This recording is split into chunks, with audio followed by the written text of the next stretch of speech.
Well, welcome everyone to session 3 of Call of Cthulhu Memento Mori, a Call of Cthulhu 7th edition actual play run by myself and 4 interesting characters, both in and out of character. I said characters twice. But with that being said, enough out of this old Howden Wolf. We're going to go around the table. We're going to have everyone introduce themselves, tell us who they're playing, and then we're going to get an absolutely delightful recap from none other than Professor X. Delightful recap about what happened last time. Thorough, intense, with graphic details.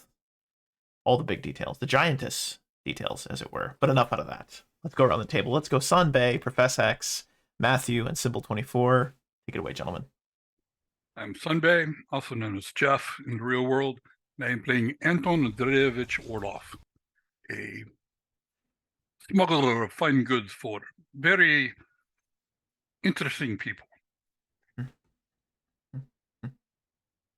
I am Professor Hex. I am playing Amara Al-Haradi, a Moroccan veteran of the Great War turned private investigator in Boston, Massachusetts. Hello, everyone. My name is Matthew. I play David Knox, who grew up as a farmer and is now studying at the Miskatonic University in Arkham, seeking to become a doctor of medicine. And I am Symbol24, and I play Reginald Bakery III, big game hunter from London. Of course, I am Dare Wolf. In this particular game, I am the keeper, but oftentimes I am known as Game Master. I guess they're the same thing. Without further ado, Professor X, please take it away. Okay, so some weird shit happened. Like next level Cronenbergian bullshit. Basically, a shared associate of all of us, Rupert Merriweather, was particularly ill and had sent for all of us to attend to him at his deathbed and hear sort of what he had to say. He dies from a extremely confusing series of illnesses and diseases that shouldn't really be shouldn't cohabitate with each other at all. And he entrusts us with some information that he was a part of a cult that supposedly raised this jinn, essentially, right? The genie-like sort of figure of Middle Eastern mythology. In the course of the four of us investigating these claims and also kind of wrestling with just how rational and meaningful these ideas are and whether or not Merriweather was just completely off his rocker, we start to check out his associates, check out the work that he was doing in archaeological digs and all of this business. It eventually leads us to a village not too far outside of Arkham, Massachusetts. And we discover in the midst of a rainy, stormy evening that Rupert Merriweather's son, who was supposedly set to inherit Merriweather's fortune, had it not been for his sort of surrogate son, David, was found inside his sort of slightly off into the ditch car, missing a head. And so that makes things difficult normal. for, it's not, No. well, traditionally, well, who am I to say what's normal for him? Previously, he had a head. Now he does not. Yeah. So something has happened. It could be a preference, right? That's Right. fine. Yeah. And we're not going to kink shame here. If you don't want a head, that's fine. I like it. But now we're investigating that fuckery, and we'll see. All right. Beautiful. You may actually have back 2 luck. You may increase your luck by 2 for a delightful, thorough, and comprehensive intro. Couldn't have done it better myself, even if I tried. So when we last left I know off, that. we see a scene as though we are coming down the road. So imagine you were in a vehicle with your lights off, you're coming down the road. This dirt road, it curves left, it curves right, it curves left, then starts to curve back right, and you see the headlights of 2 vehicles. One of those vehicles is a large truck. Another vehicle is a kind of small, almost sport-like car. and you can just barely make out what looks to be this sort of muted headlamps, as though they're maybe buried into some tall grass or something, of a third vehicle beyond. As we go past the truck, we see Reginald. We also see Anton sitting in the driver's and passenger seat of that vehicle, trying to look through the heavy rain that's coming down to see the other two figures. We see David standing just outside his car door, the rain falling down, covering him. He's completely drenched. He's looking over in the direction of Amara, who is now standing mere feet away from the open door of this sedan-style vehicle that has a headless body inside that she has identified as the now late son of the late Rupert Merriweather. The last moment of last episode, there was this kind of rattling, rumbling. It's almost low guttural moan that wafted out from either the barn or the farmhouse or just very close in the surrounding area. This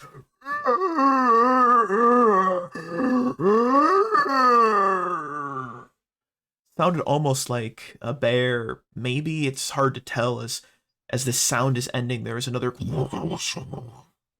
crash of thunder.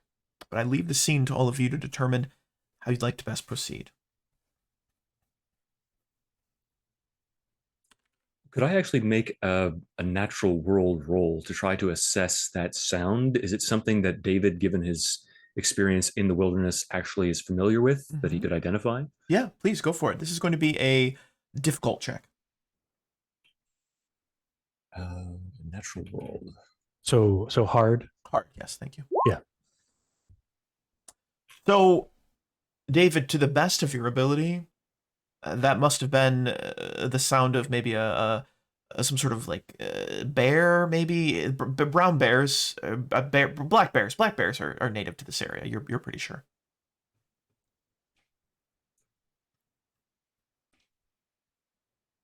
I think Amara, she has her gun drawn, right? She would very delicately sort of approach the driver's side further, do a quick check above the hood and towards the rear of the vehicle, just to see that there's nobody lurking nearby or anybody also injured nearby. So what you find, I imagine that you kind of skirt around the backside. You know, you're not going to go down necessarily into the ditch, but you skirt around the backside, which is still partway up on the road. As you skirt around the backside of the vehicle, you look towards the right-hand side, your left-hand side, the right-hand side of the vehicle. What you notice is that the right headlamp, it's not covered by grass. It is missing, as though it was torn off or perhaps ripped off, or he struck a tree and it was broken apart. You also notice, though, that there are 3 deep, distinct gouges, as though someone took a sword or a very sharp object and scraped along the side of the vehicle, and the passenger side door is also pressed in, as though it was run into or struck by something.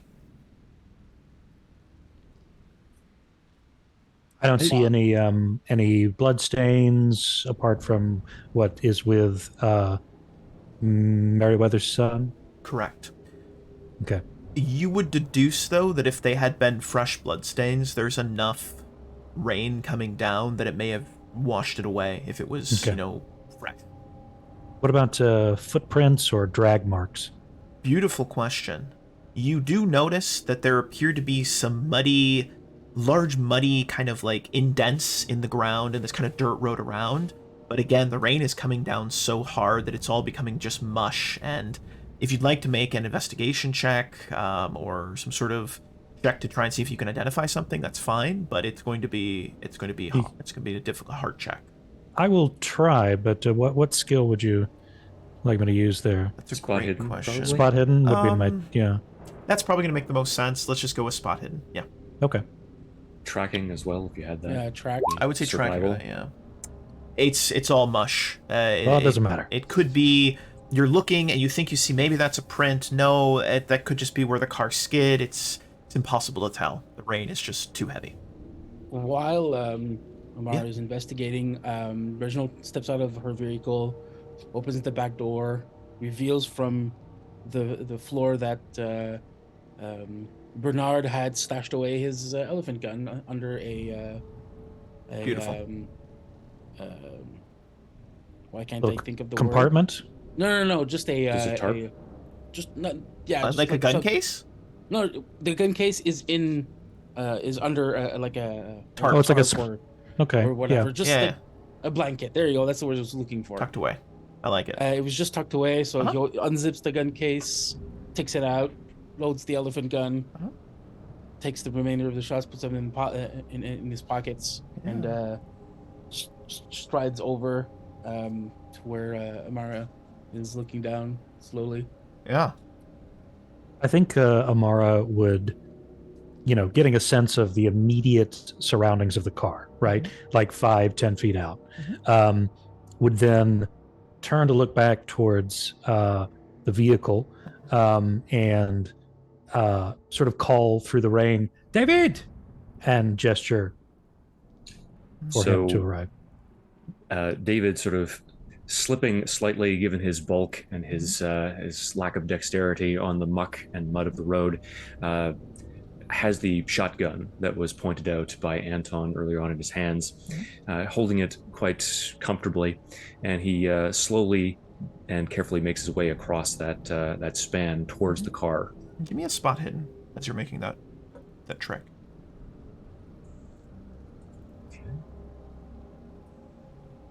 What do you make check? Do you need to have more light onto car? I can move truck to shine on. You notice nothing. It's not a Notice bad nothing. idea. Okay. I'm going to mark 2 spots on your map here. So if you imagine, if you will, there is this dense, kind of like thick tree line on the right-hand side, just across the driveway to where it turns into the old farmhouse and the barn itself. There's this large dead tree. Looks to be, perhaps it was an old willow tree or something of that nature. You can still see a couple little stringy leaves falling down, but they're all brown and blackened and, etc. But the car itself is roughly 20 feet from the turn into the driveway. That's in that little ditch area. And then you guys are obviously back along the road. Correct. Exactly. And then you all are back along here. But this is a map that you see, and just to describe it to everyone here at home, what I'm going to do is I'm actually going to transition us over to the world map. Let everyone at home can also see what everyone here is seeing as well. Here we have it. This is the farmhouse. This is what you see. Now, the farmhouse itself is slightly shrouded, because imagine, if you will, that the rain, again, is coming down in these thick, thick sheets, just whoosh, whoosh, whoosh, just one after another, just dousing you. It's even hard to hear each other speak face to face, or if you're right next to each other. But, again, I've given you the scene. Please proceed. So I move truck, start pulling around to put headlights onto car to help Amara and David. The car is fully illuminated at this point. And then Anton gets out and starts looking as well. And David would just sort of wave in thanks. As I'm approaching the vehicle, do I see the body? You do. You do see the body. You would recognize the suit. You've seen him wearing that suit from time to time, and though it is doused in blood, it had a very particular button structure. Most American suits would come straight down the middle, maybe have 3-4 buttons up. This one came across. It was almost more of a European style. It kind of had buttons that came across the shoulder, so you would button it up here, and there was also a flap that came over, so you recognize that particular style that he used to wear. So as the corpse comes into focus, as the headlights sort of twist around and illuminate the body, David slips very slightly on the mucky terrain, trying to recoil just for a moment, then steels himself and sets his jaw, gazing at it. He's seen disemboweled corpses. He's seen bodies before in his practice, and although this is the conditions have been somewhat bizarre and strange for him in this case, he's actually just going to make way towards the body, stopping just for a moment to glance over at Amara amidst the pounding rain, and look at her inquisitively. Did Did you see what happened? And no, it was like this when I arrived. That I believe that whatever caused this has been over with for some time.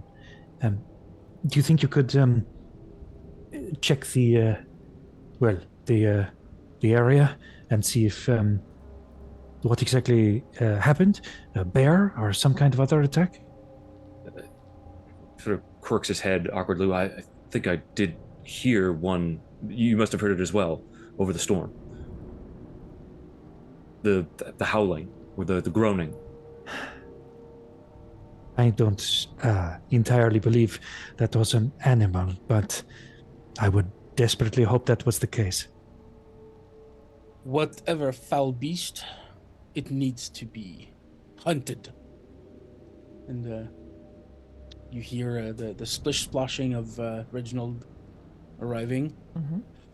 and I'll take a look at around and see if I can track whatever beast did this. Tracking or spot hidden, whatever your preference. I will indeed do tracking. Beautiful. This is going to be a normal check for you, because you're used to tracking. I think that makes thematic sense. Ooh. All right. Reginald. Anton's going to be doing Reginald. just kind Go ahead, Anton. I'm sorry.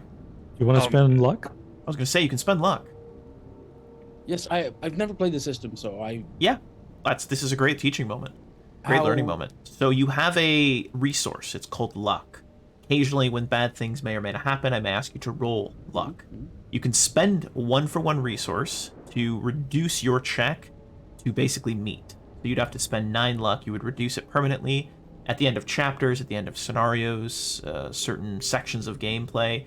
I may allow you to add luck, things like that, as kind of a level up. But that is an option that you have. It's kind of like momentum. So that's like the luck stat that we created. Correct. Yes, sir. Okay. Exactly. So yeah. Perfect. Well, Reginald. Sorry. Nope, you don't even need to re-roll. No. That's not. That was. Oh. Sorry, I didn't mean to roll. No, you're good, dude. You're absolutely And good. I rolled luck, so you know. Perfect. Well, you're feeling lucky in this moment. So, what you notice, Reginald, is that yes, there's a lot of muck, and there's some of Amaro's footprints, and there's some scrapes where the tires kind of slid as it barreled over into this ditch on the side of the road. But you notice those claw marks on the side of the car. You follow them down this kind of ditch. You follow the marks to the front of the car, and you look down, and you see, by gods, that has to be the largest bear print you've ever seen. But grizzlies aren't native to this area. Something is maybe it escaped from the zoo. I don't know. But that is 100% that's like a Kodiak. It's like a big bear. like a Russian bear. Yeah. Will be a fine trophy. Fair enough. Do you does Reginald make the rest of us aware of this Yes. print? Yes. Okay. Then Reginald is he's describing whatever he's seeing, and I imagine it's kind of like he's like crouched low and he's like, oh, I don't know why I'm going Australian, but yeah, he's just like, my bow, they shouldn't be local to here. I can't do a British accent. I'm terrible at accents. But Hey, he, stop. he's Shrimp on the narrating his barbie. life. Shrimp on the Flip on barbie. the Bobby. He's No, narrating his he's more, experiences. you see those marks, you see those tracks. This is a big, a bigger bear than should be possible. If I had to guess, if I had to speculate, she's a Kodiak, and she'll make a fine trophy. But what would provoke a bear to attack a vehicle in this way, to leave gashes in what I assume is pretty heavy steel, and it just does not seem possible. Just like she's not supposed to be here. And why wouldn't it drag away the corpse? Why would it just decapitate him? Yes. This was not a a feeding. This was not out of hunger. This was out of anger, of hatred. She's a man killer. Well, let me examine the body, and then maybe we can corroborate this theory. Do we want to bring body inside house? I'd prefer not Make to dryer? move it. We Okay. shouldn't. Yeah, best not to disturb it. David, we'll cover you. Okay. Thank you. All three of you, Anton, Amara, and Reginald, just give me a spot hidden, please. Difficulty? Just roll spot hidden for me. Don't worry about it. Don't worry about it. Okay. So Reginald, being the hunter that you are perhaps scanning the tree line, looking down the long road. The road goes down, it's not that long. It's actually about 30, maybe 40 feet away from you. You can see the front porch. You can see the well. But back along the tree line, maybe 100 feet from where you're standing, you've maybe meandered just a little bit over towards the actual driveway, towards the actual farmhouse. You see a flash of lightning again, a roll of thunder, and you make out what appears to be a large, shadowy shape just kind of meandering from the left to the right. Left to the right. Could be a bear. Might be a bear. It was big, though, but you saw it just for a moment, maybe two.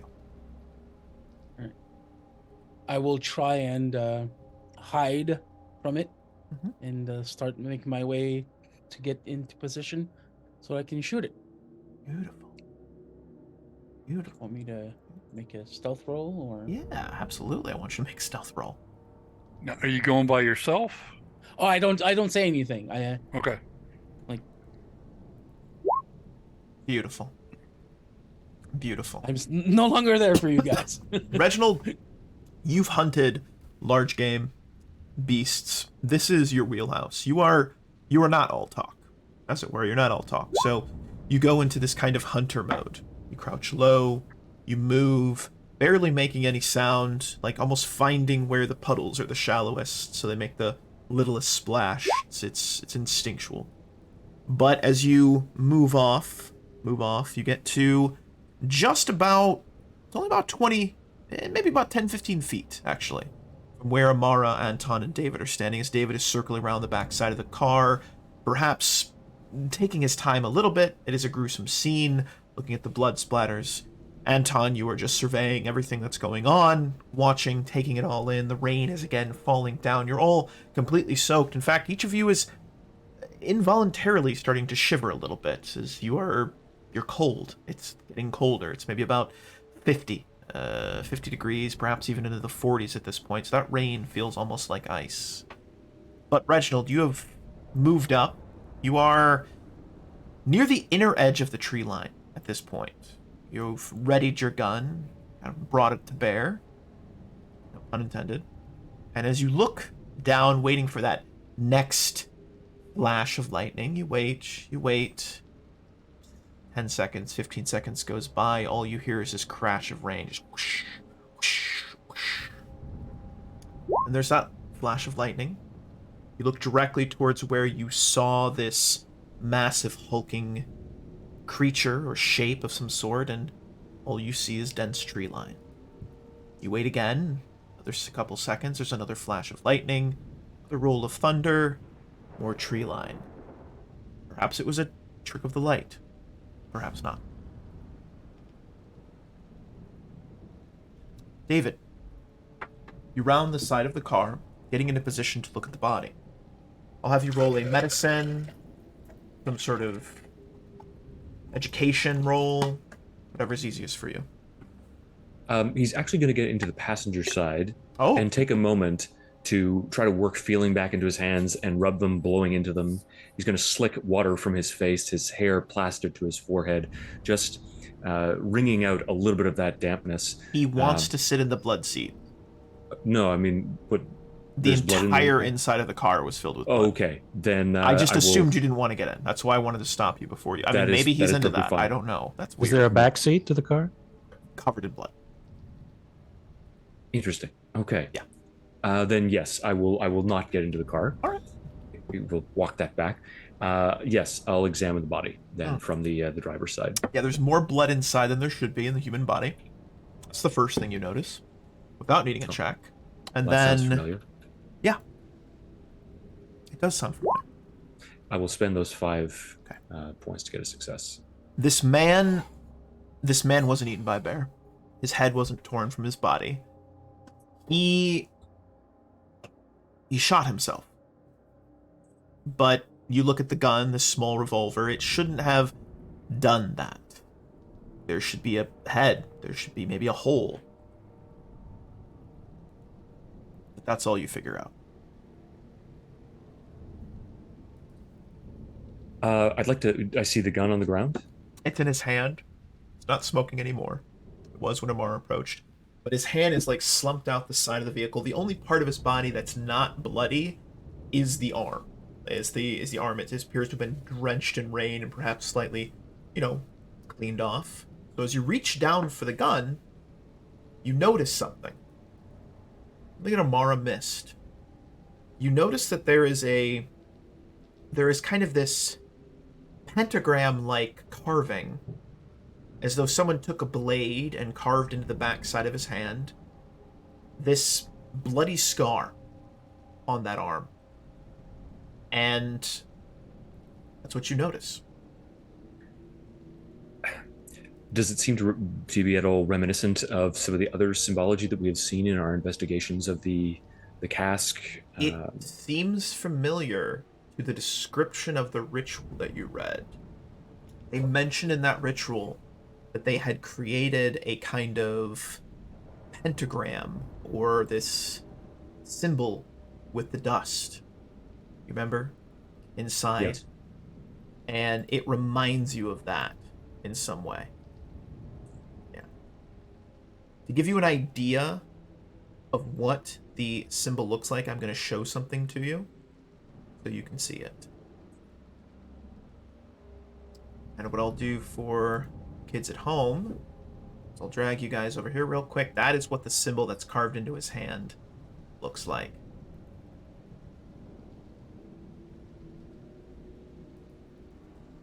Okay. But you may take the gun if you wish. Oh no, I'm not touching the gun at all. Okay. The gun's staying right in his hand. What I'd like to do is just examine his clothing, his other hand, any other parts of his body. Are there any other wounds that might be defensive in nature? The pants that he's wearing, are they torn as if he has run through thick brush? Mm-hmm. No. No? No other signs of wounds, nothing else. Even doing so much as to perhaps take a handkerchief and get it wet and wipe off some of the blood on his coat. The only thing that seems out of place is there is 1, 2, 3, 4, 5, 6 buttons. The third button is undone. The only thing you notice. All right. Then, with a somewhat queer expression on his face as he grapples with the reality of this man's death, considering that he loathed him and yet certainly didn't want to see him die, David is going to sort of poke his head out from the car, look over at Amara. Where's Broccoli? I'm sorry? The big game hunter? What happened to him? Reginald, I thought he was just here. Reginald! Reginald, you don't hear it at first. You're very focused. Reginald! Reginald, you hear it the second time.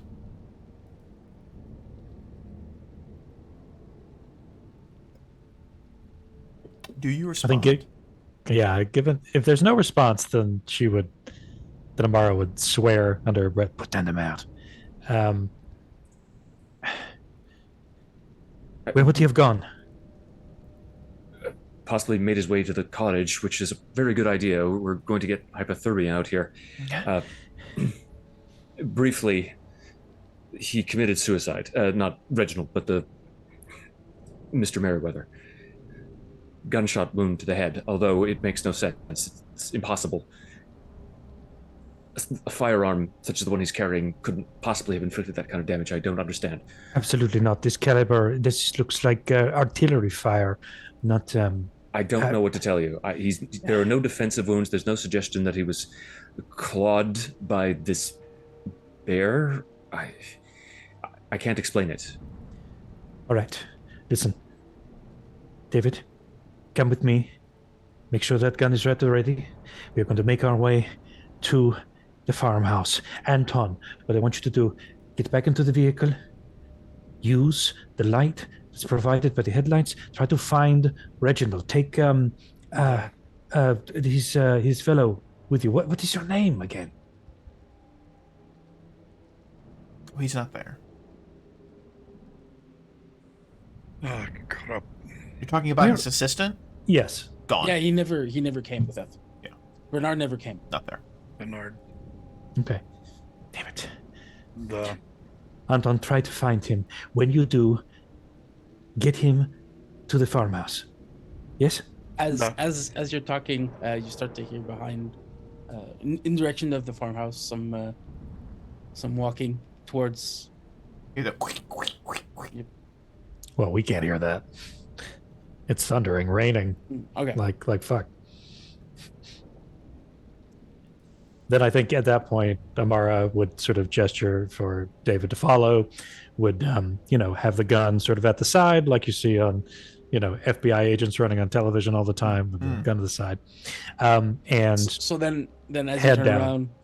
around, coming from the shadows of where he was, he walks out, the gun, not at the ready, just slumped, holding it, like, well, this beast is very clever. I think Amara would have instinctively, at the noise, raised gun, realized it was Reginald, put the gun down, and would have, while he was talking, stormed up to him and just slapped him.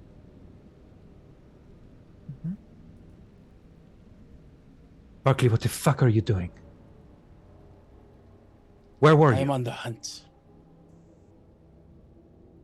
What do you mean, the hunt? We are in the middle of a crisis. We are not supposed to be splitting up. There's too much danger involved. Do you think you're going to, mount the head of this thing, whatever it is, on your wall?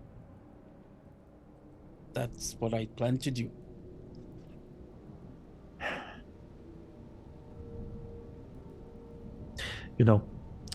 It is people like you that swept into Africa and made things all the more difficult. You with your big guns and your bigger ego. You are going to get yourself and everybody else killed.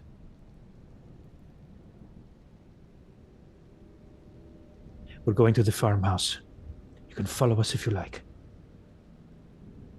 And she would make her way there. Anton, you went off to grab the truck, or were you still standing? I'd say you were still standing here as this all transpired. Perhaps you heard it. It's up to you. kind of walking. I heard it on the way over to the truck, and I would have stopped. All four of you together making your way back towards the farmhouse is a fair assessment, roughly all together. So as you move your way down the road, you get past near this kind of tree that looks to be bent over. Perhaps it broke from the storm. The break in the wood looks relatively fresh. There's that kind of soft, white-looking interior of the tree. And you see that there are remains of what looks to be maybe a swing set or something that used to hang there. The chains are mostly rusted. They kind of do this serpentine pattern. The old wooden little seat is bent over. It's just sprawled maybe about a foot or two onto the road. You continue to walk closer and closer and closer, getting closer to the actual farmhouse itself. I'd like everyone to make a quick spot hidden to see if you potentially notice something additional as you get close to the porch.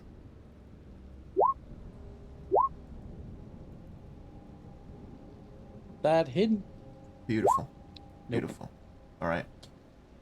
So Anton Anton, you notice, Anton, that off to... That was a charm check, by the way, Reginald. Not a spot check. But that was a 5 on the die. So... What are you talking about? Wait a minute. Never mind. I'm sorry. I was looking at the wrong thing. My bad. But, Anton, luckily you did succeed. What you notice, Anton, is that... So there's this kind of old-looking garden plot. You can see the little bit of the wood, these kind of raised flower beds off the right-hand side.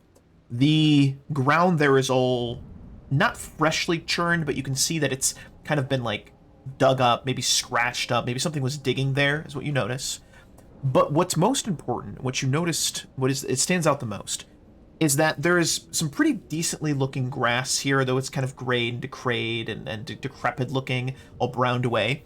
There's this flattened out, wide, roughly maybe 6 foot wide swath of grass that looks like something big was dragged across it towards the tree line. It pretty much goes directly back. So imagine if the road leads forward, you're all looking down the road towards the farmhouse to your left.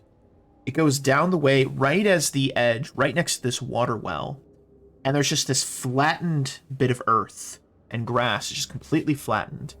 And then again, something was dragged. And what you notice is that there is, despite the rain, every time the lightning flashes, or if you take your torch or lantern, whatever you may have, and, you know, shine it on this, you see what looks to be red speckles of blood on these dead-looking grass leaves, blades of grass, that are all flattened out. It's like almost like something bloody was dragged over it. Amara, Reginald, look, and David did this a blood trail in this flattened area of grass going to, what, a well? I mean, if it's a Kodiak bear or some other large predator, it might have been dragging another large prey animal, perhaps. Would somebody actually be inside Carter with Rupert's son? Possibly his lawyer. He was traveling with him previously. Maybe. I'm going to take a look. Is it a significant amount of blood or just little drips and drabs?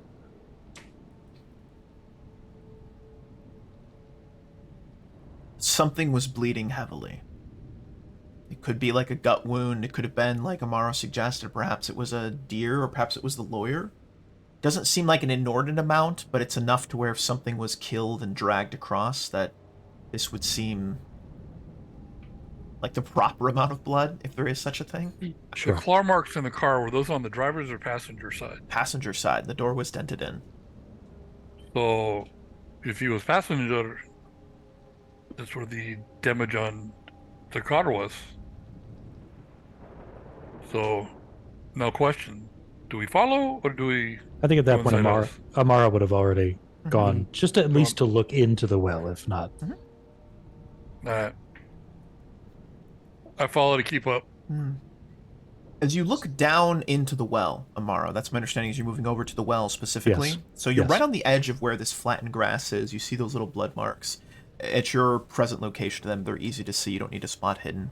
But as you look down into the well, you see that there used to be a little bucket, a little pulley system. That's all broken down and in, rotten away. As you look down over the edge, you see that it's a well, and the water goes down, and it's all dark and blackened at the base. Although the rain is falling into the well, and it should be filling up, all you see is that the rain is hitting the ground of the well, the bottom of the well, but it's almost like the ground is bowing and absorbing it. It's almost like it's like a sponge, and you'll see it just kind of like pulsate ever so light. You shine your light down. It's just kind of this black, tarish looking dirt. So it kind of looks like it's almost like breathing. It's weird. David, have you ever seen Anything like that on farm? I've never seen anything like that on Earth. I have no idea what that is. And examining the rim of the well, what is its composition? Is it stable? Are there any loose bricks? It looks like something or someone ran into it. The right-hand side, so if you're looking at the well and you're standing here, that's north, east, southwest. You're on the south side of the well.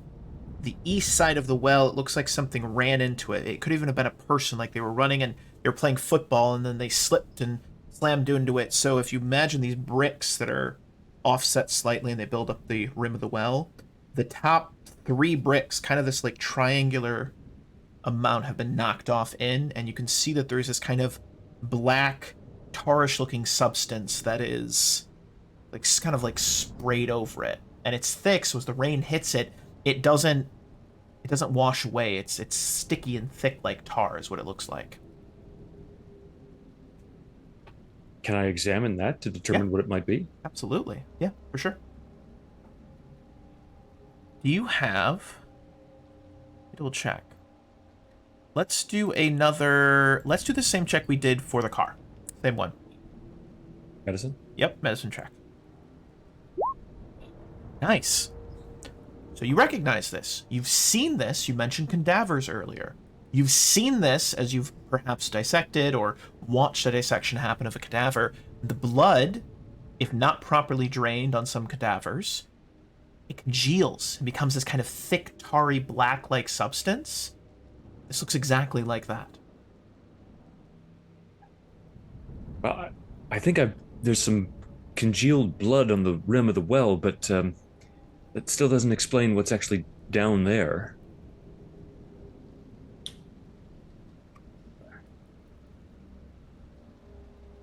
Regardless, can we get out of the rain already? Let's get inside. Speaking of loose bricks, is there like a sizable, like palm-sized rock nearby, or a chunk of? There's one of the bricks that was knocked off. It's on the ground right next to the well. Yep. Okay, then I would temporarily holster my gun, grab a sizable piece of brick or a rock, and I would just chuck it down the well.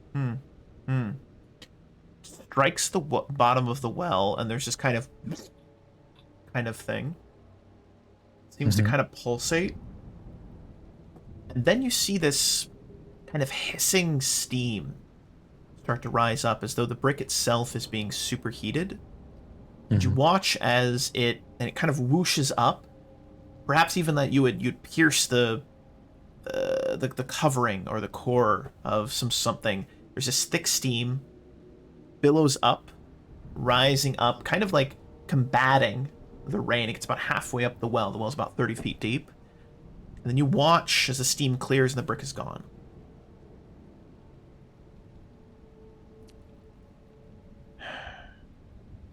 I don't suggest going down there. Not what I expected to see.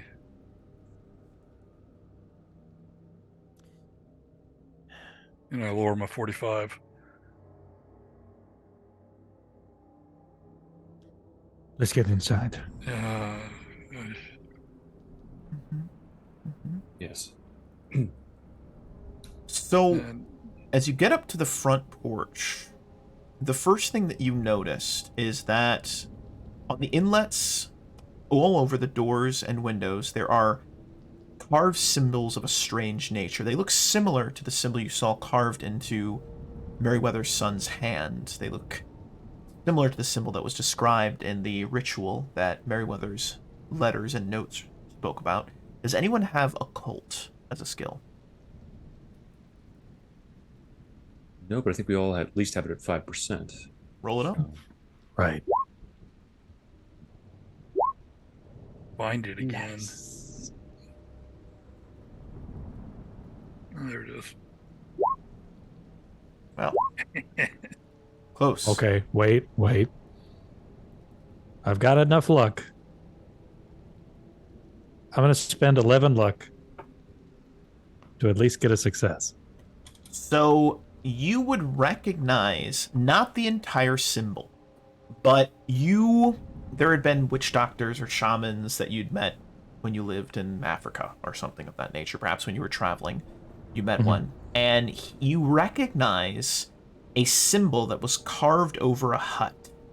The symbol is it's like a portion of this whole symbol, but there's like 2 or 3 of them inside of this circular kind of pentagram symbol that you recognize. And the witch doctor, the medicine doctor, whatever you may have been, had told you that these were symbols of power used to ward against other godly spirits.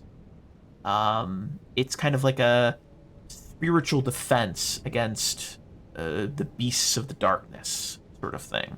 These are likely the symbols that Marion, who, as the leader of the cult or the leader of the Brotherhood, had left behind to trap or guard whatever they unleashed inside of it. So, as of this point, it's all matching up what they had mentioned. All the story seems to be fitting. I have an important question. Are any of the symbols damaged or interrupted in some way?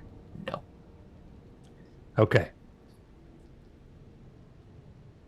Then I think I would make a note of it. I would not even say anything. I would just sort of gesture at them so that everybody else could see them and come to that same conclusion. And then again, gun out, and then I would do basically like a rough approximation of like a breach and clear to the door of the farmhouse, essentially. I like it. I like it. So as you go to open the door, you remember that he did give you a key. Do you want to use the key to open it, or are you just going to kick open the door? I think I'll start with the key, right? And check to see if there's any kind of, and I'm listening as intently as I can to see if there's any reaction from turning the key in the lock. Nothing, no reaction. Nothing whatsoever. I would unlock it. I would remove the key, place it back in my jacket, and then I would, shoulder the door open and, Well, no, what I do is that thing where I have the gun in one hand and I would turn the knob and enter in slowly with the gun out to try to like sweep the room. I love it. So what you see before you, Mara, as you open up, stepping through the front door of the farmhouse, the front room is this kind of dirty, long, untouched double room. So there's a one room and then another room that make up this farmhouse. There is a thick, heavy in the air. The air itself is stale and musty, as though this house, as it's been raining, has perhaps swollen, and it's created thicker seals at the doors. The door was even a little bit hard to open. It struggled. Even though you unlocked it, it kind of was like swollen from the rain. Yeah. There's a thick layer of dust that is on the furniture, the empty shelves, and there's a little bit of like dead leaves and kind of debris that maybe before the house swelled up had gotten under the floor or under the door frame or even through some of the windows. But in the main room, you see this table. You see a small little leather couch, a little coffee table. There is a cast iron stove right there. Everything is covered in this kind of thick layer of dust. But you notice that the floor itself is all kind of warped. The boards are kind of starting to bow and sink in different places. And it's all stained, as though perhaps rain has been making through. And you do see a couple of little droplets of rain, maybe little leaking coming through. But you notice that the source of this horrible smell, on the middle of the table, the circular table that is directly across from you, you've entered into this first room of the farmhouse, there appears to be a animal of some kind that has had its rib cage torn open. Every single one of the ribs have been the sternum was broken, cracked, it was torn open, and it looks to be missing its insides. There's a normal amount of blood on the table. Always nice to hear. I aim to please. I think Amara would, like, with her non-gun hand, would kind of like cover her mouth and move forward to get a better look at this thing, specifically like what organs are missing or what like tools or if there's any sort of still scattered on the table. Yeah. You don't see any tools on the table.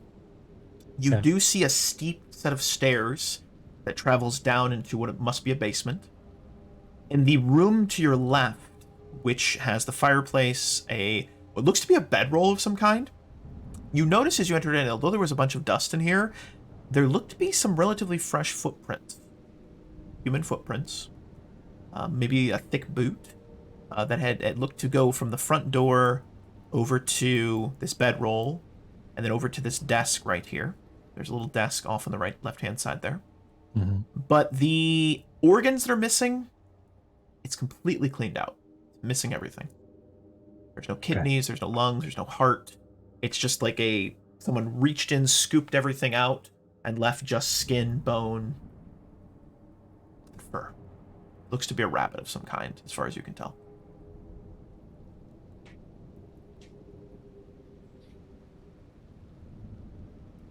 Is it tore apart any different than you do if you were skinning an animal? Yes. You would never skin an animal like this. It wasn't skin, it's just its rib cage was torn open, the insides were scooped out. Yeah.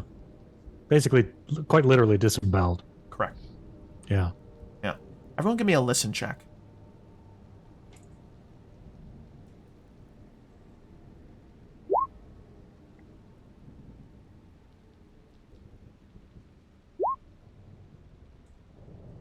I'll spend 6 points of luck. I love it. Anton, you notice two things. The house is kind of bowing and creaking. There's those gusts of wind. The rain is coming down. The rain outside is far more muted than it was. You can hear it, though, on this tin metal roof that's above the attic. You hear two things. You hear what sounds like a kind of scraping noise. Though someone had taken a shovel and just kind of dragged it across the floor. You hear that come from directly above you somewhere. Like a thick, heavy shovel. If you ever dragged it across cement or wooden surface, kind of makes that scraping noise. You hear that. It's one long, just 3 seconds. Simultaneously, from down that steep, very thick steps, steep stairwell down into the basement, you hear a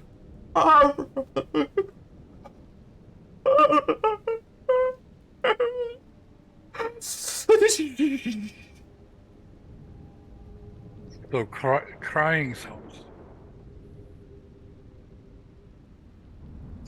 So I hold up the hand. Do you hear? In the basement. Someone crying. Is it a man or a woman's cry? It's hard to tell.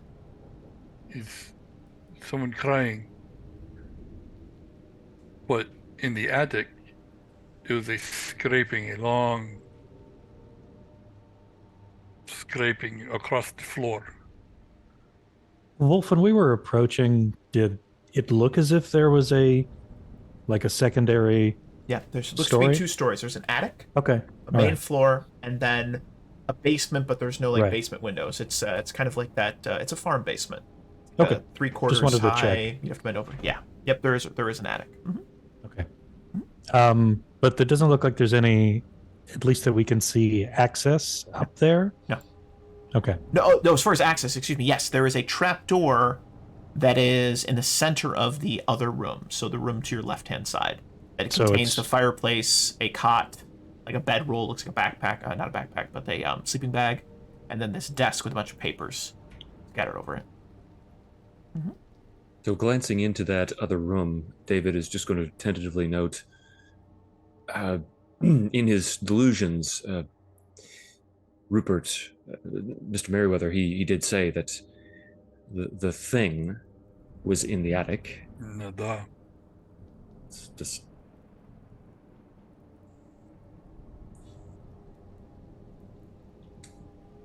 Examining that trap door, does it seem as if something has been inscribed on it, like those runes that we noted, or those symbols? There is a very, very big rune symbol, that protective symbol that you saw written and drawn on the late son of the late Rupert Merriweather. Everyone's dead.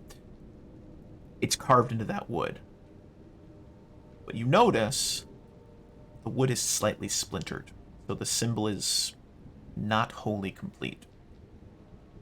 As you stare at it, there is a roll of thunder. The house shakes, but you could swear that that trap door just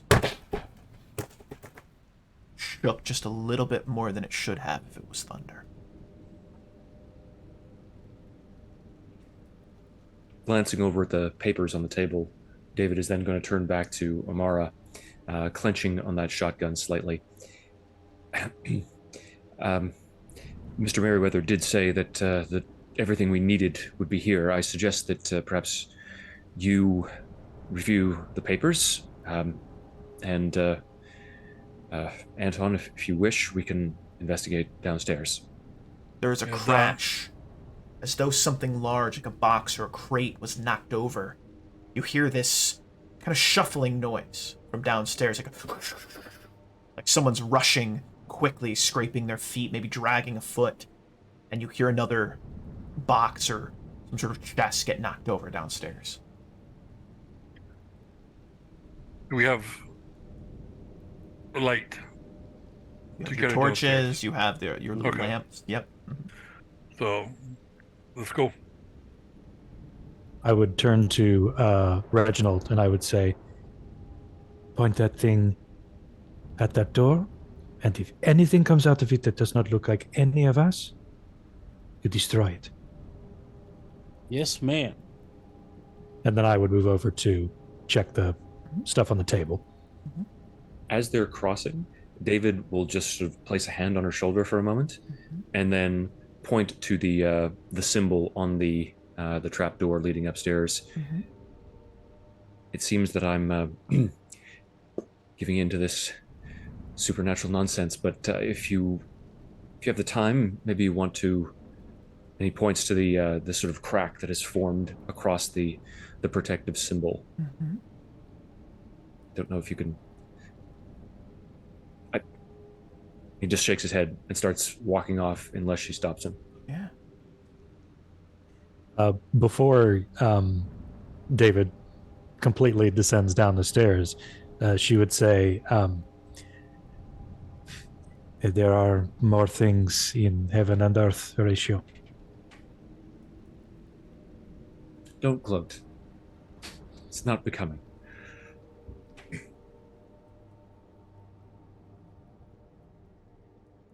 Who would like to go first? Would we like Amara to investigate the contents of the table? Or would we like Anton and David to go into the basement? Text your votes in now. Dun dun dun dun dun dun dun dun. No, I'm just kidding. I think we should follow David and Anton. I'm going to make that executive decision. That is my power as the keeper. I'm going to keep the scene with you guys. There it is. Anton will lead the way down.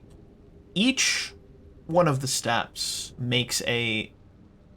If it wasn't so weird right now, it almost might be comical. Ribbit. Kind of like croaking noises. Anton rolls his eyes. As you get down Push him to away. it, it's about 6 steps down. They're very tall steps, about a foot down each of them. Steady yourselves. You've got the shotgun up. Got your 45 out. I'm going to have each of you roll me in this moment. I'm going to have each of you roll me a spot hidden check.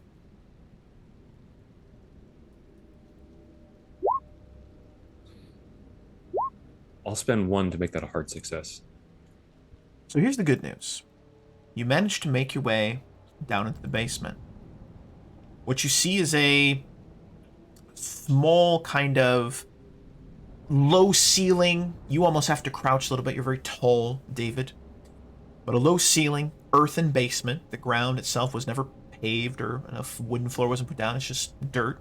The dirt's slightly soggy. You can see water's kind of seeped in from the sides. The sides of this area are not poured concrete or anything. It's just like wooden slats were like all put along the sides to hold back the earth.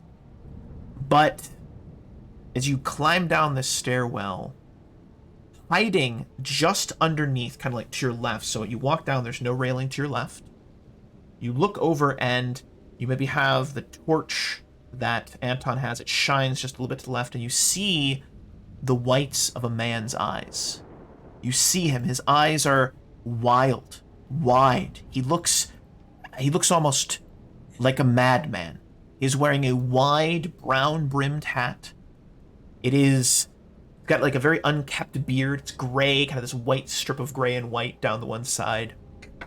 And in his hand, double handing it, he's wielding what looks to be the leg of...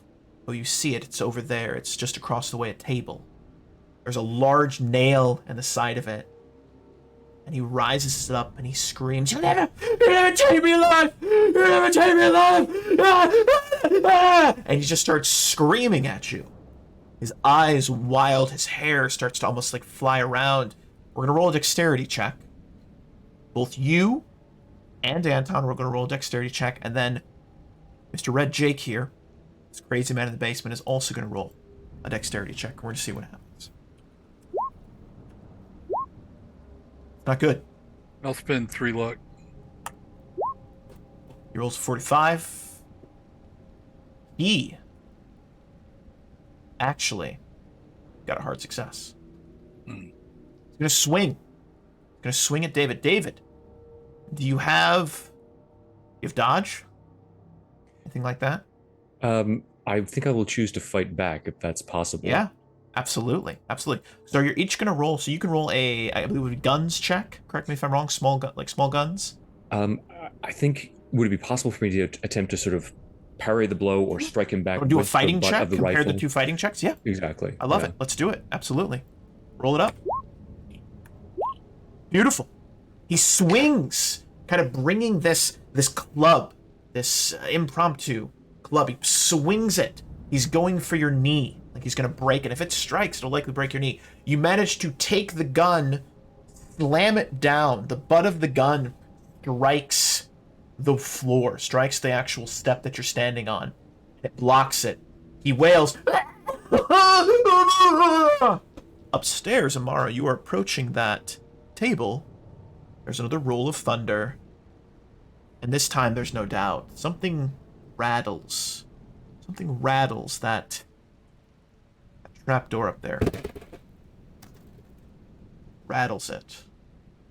David, you've parried it. I need you to roll me a luck roll, please. I should say rules as written, if you don't mind my throwing this out there. If I succeed with that brawl, it's I do damage to him with the weapon. Absolutely. So, okay. Absolutely, yep. But I still want you to roll me a luck roll, please. Yeah. Perfect. Thank you. Proceed. Don't worry about it. So D6 and D4? Yep. Or, okay. And D4. Okay. Here's my question. Do you want to have shot him? Or do you want to have used it in a more of kind of a melee sense to maybe knock him out? I think I would be sort of attempting to clack him in the jaw with the butt of the rifle. Perfect. You catch him in the side of the head, so you slam it down, blocking it, and then with a quick flip, you slam it into the side of his head. As you slam it into the side of his head, though, your foot, which is waterlogged, your boots are kind of slippery, slips, and you start to tumble down the stairs into the basement. As you tumble down the stairs into the basement, kind of crack the side of your head on the wooden wall. Luckily, it's soggy and slightly bowed, and it's got some give, so it doesn't quite hurt. It's more of just kind of a dull thud. But you do end up taking 5 points of damage from that hit, which isn't great. Your head's a little bloody. Got like a splinter in your head. But you've managed to knock out this man. He's completely unconscious, lying on the ground there. But he's whimpering. Ever so slightly whimpering.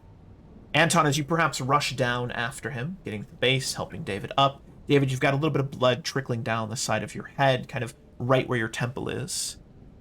Anton, you notice that there is a large, large chest that is slightly covered by a large tarp, kind of fabric tarp.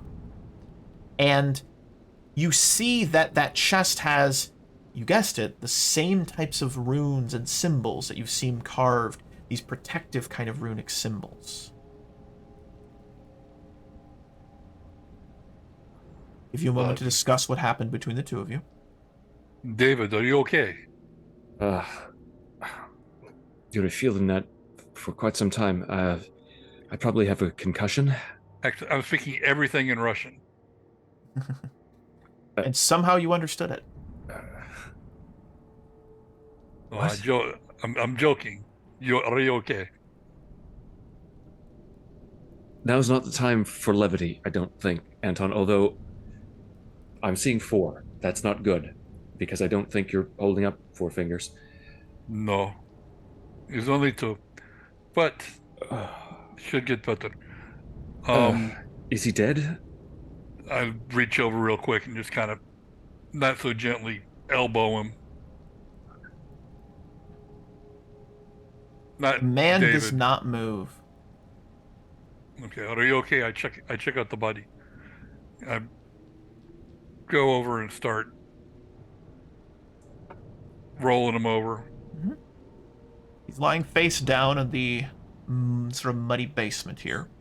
And as you roll him over, what you notice is that he has what appears to be self-inflicted claw marks on his face. It's as though he has let his nails grow long and then just done this constant kind of scraping on his face. Just a scraping, just a scrape, scrape, scrape, as though he just kept scraping until he started to bleed. Then he kept scraping.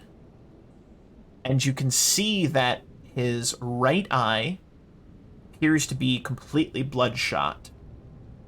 And he is missing his top incisor on his left side, bottom incisor on his right side, and several other teeth. So his grin is very... Jack-o'-lantern. Jack-o'-lantern. Exactly right. Exactly right. But I want to leave you all there for a moment. I'd like to go back upstairs to Amara. Amara, imagine this is just happening. That upstairs has shaken, and then you hear this kind of, again, like someone's taking a shovel and dragging it along the wooden floor kind of sound. I think I would kind of steel myself and just like move just a little bit quicker to examine everything on the table. Mm-hmm. So you notice on the table there appears to be a bunch of kind of knick-knacky, almost kind of look mundane things. You see that there is a walking stick, a large piece of worn, kind of wrinkled fabric. It kind of rests on a half-full penny box of wooden matches.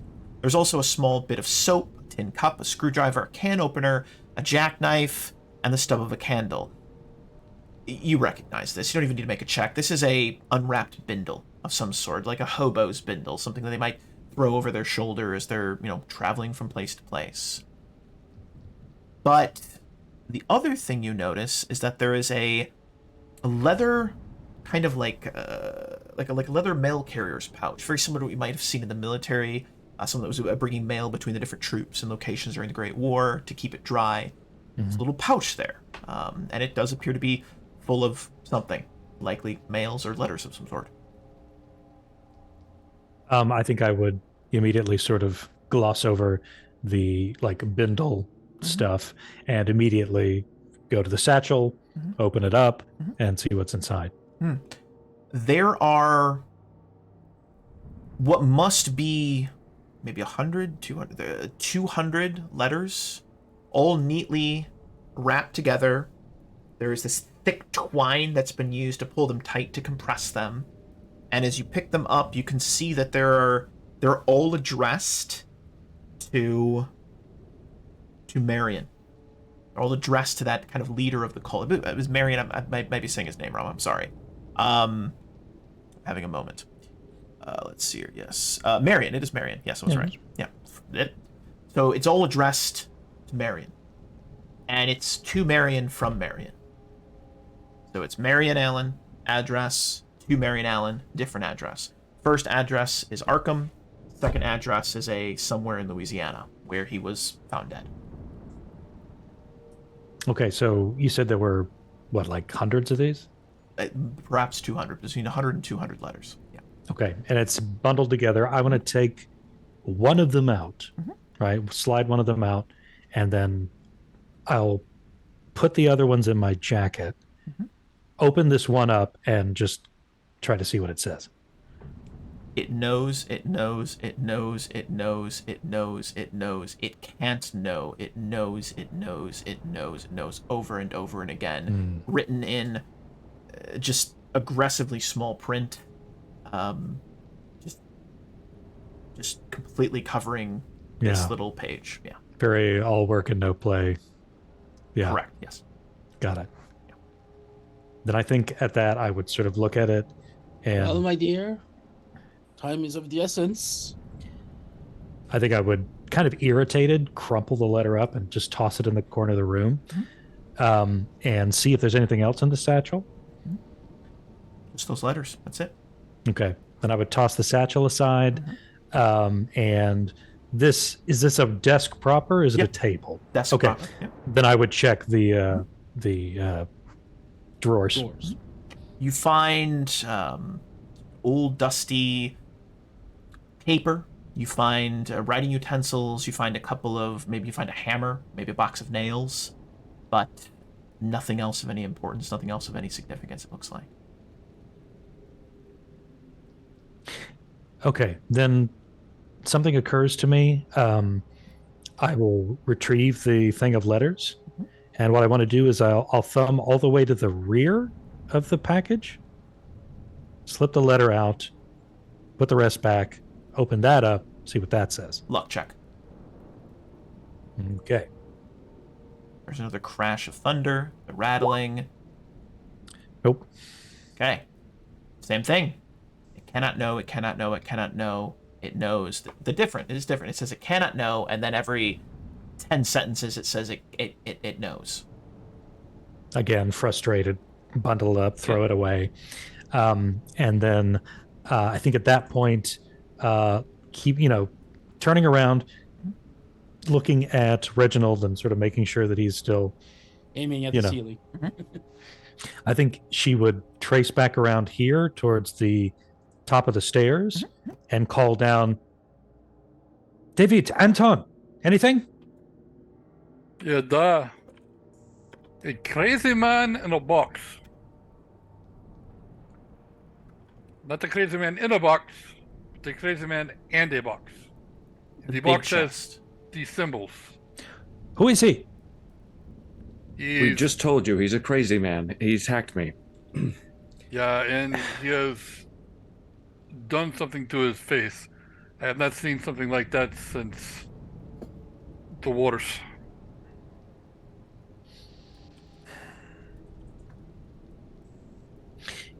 But Wolf. we'll try. He's still alive. Can you? This is sort of a weird question, Wolf. Please. Maybe. Yeah. I kind of want to do. Amara's not particularly religious, but sort of having grown up in Morocco and sort of that connection with, North African and Middle Eastern and all that sort of mythology and cosmology and all this stuff. Like, there's a kind of a sense of things beyond our ken, right? With her. I just kind of want to do like a vibe check, essentially, to see apart from rationality, do I sense that this whole situation is like incredibly bad? Because that's going to influence what I do next. Roll me a D100. Just roll me a D100. Okay. See what happens. Yeah. Just roll me a D100. I got a number in my head. I love it. All right. So, I'm going to describe this to you the best of my abilities. You've been in war. You know when that kind of adrenaline kicks in. But having been in war, having been in many battles, had been literally on the front lines, having been in the charges up and over the trenches into no man's land, having seen your friends and colleagues, the fellow soldiers strewn across the battlefield, missing limbs.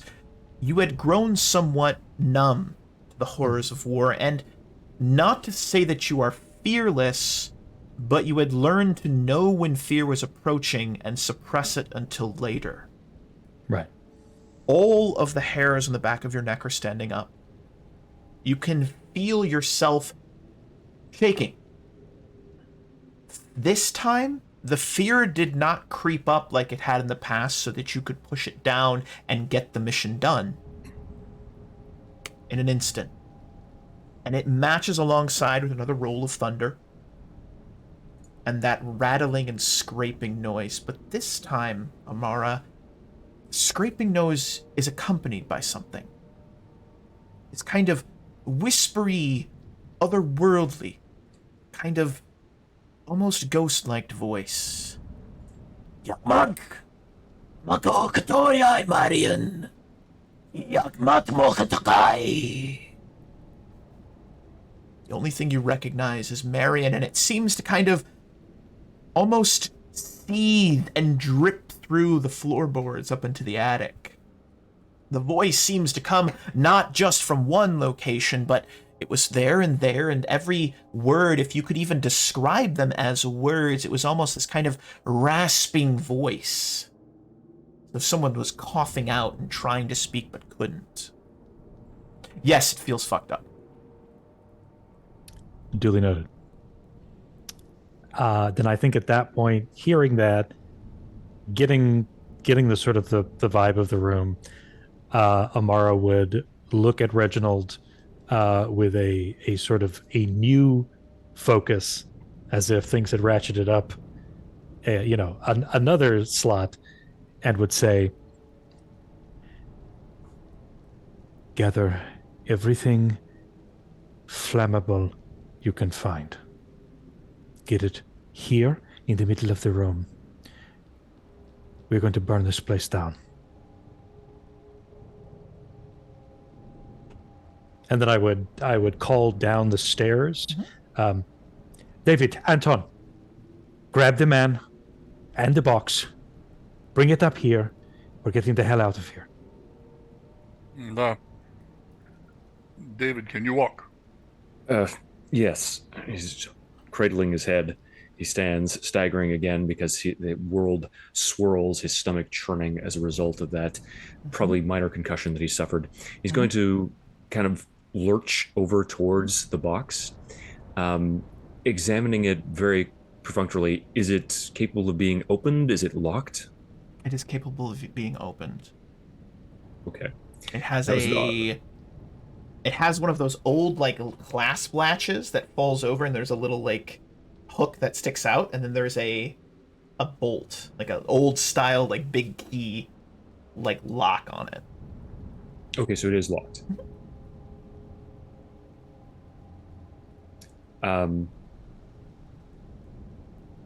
Yeah, then can it be easily transported? It would take at least two of you. It's a big chest. I would describe it as being, I mean, it looks like almost kind of like an old style treasure chest, and it's roughly 4 feet wide, about 2 feet tall, and it's got big handles on the side, but you could transport it, but it would definitely take two of you.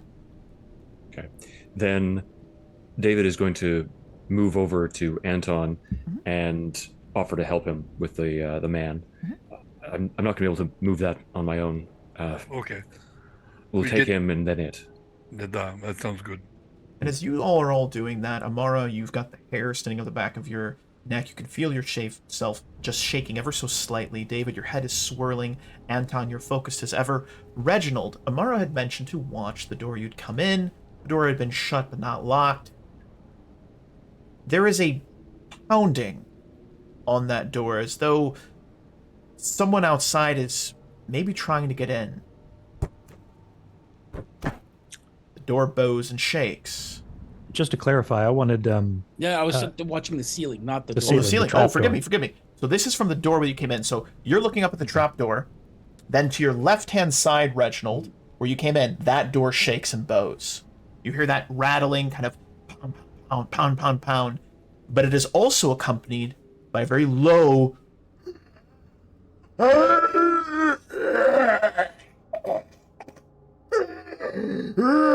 and you hear this moaning, and it sounds not like one thing moaning, but more than one thing. There is another door that is in the front and to your right. It's in that other room where you're looking up at the trap door. You hear something bigger slam into that door. This kind of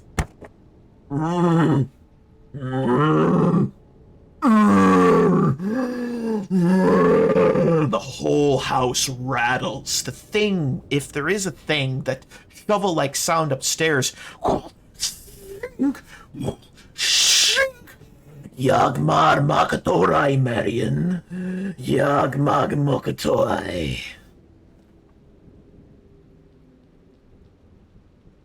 I believe burning the place down is no longer the best option.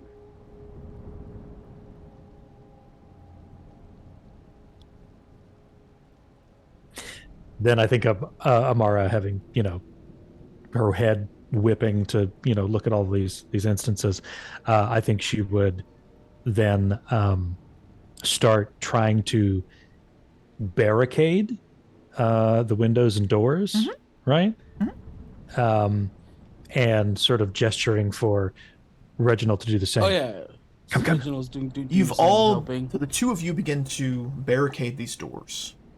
The windows themselves, though intact, are heavily glazed, kind of fogged over, that it hasn't been cleaned in forever, so the dust and the film and the grime has sort of congealed and created this almost like the frosting on it, right? But you can just barely make out every flash of lightning, every flash of lightning. You can see these kind of humanoid-looking silhouettes. They're all kind of meandering and I would say shuffling outside. The window that's just above the desk where Amara had found that satchel of letters. Amara, as you look up, you see a face. But it is not a normal-looking face. You've seen a body looking like this, but when you saw a body looking like this, Amara, it was face down in a kind of crater from a shell in the middle of no man's land. It had been out there for God only knows how long, waterlogged, rotten, and bloated. His face, though, is not dead. Though the mouth is agape, its hands reach forward. One of them is just a bony finger, bits of rotten flesh, and it just...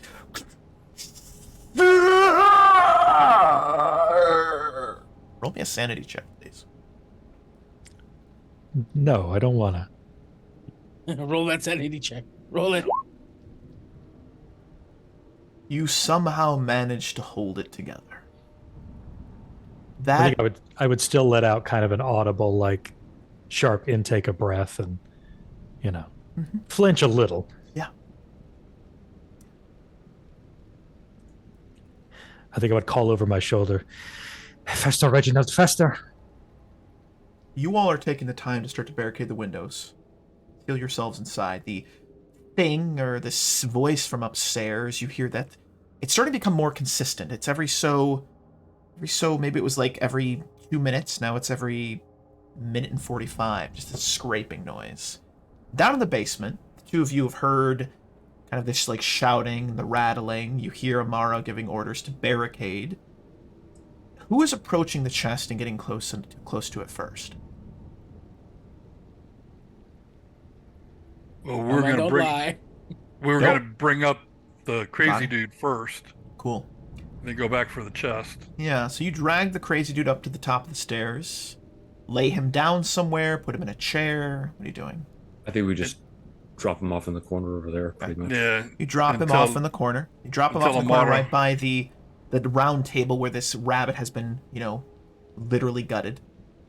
You Make move sure back Amara downstairs. knows where he is. Which of you is the first to get close to the chest?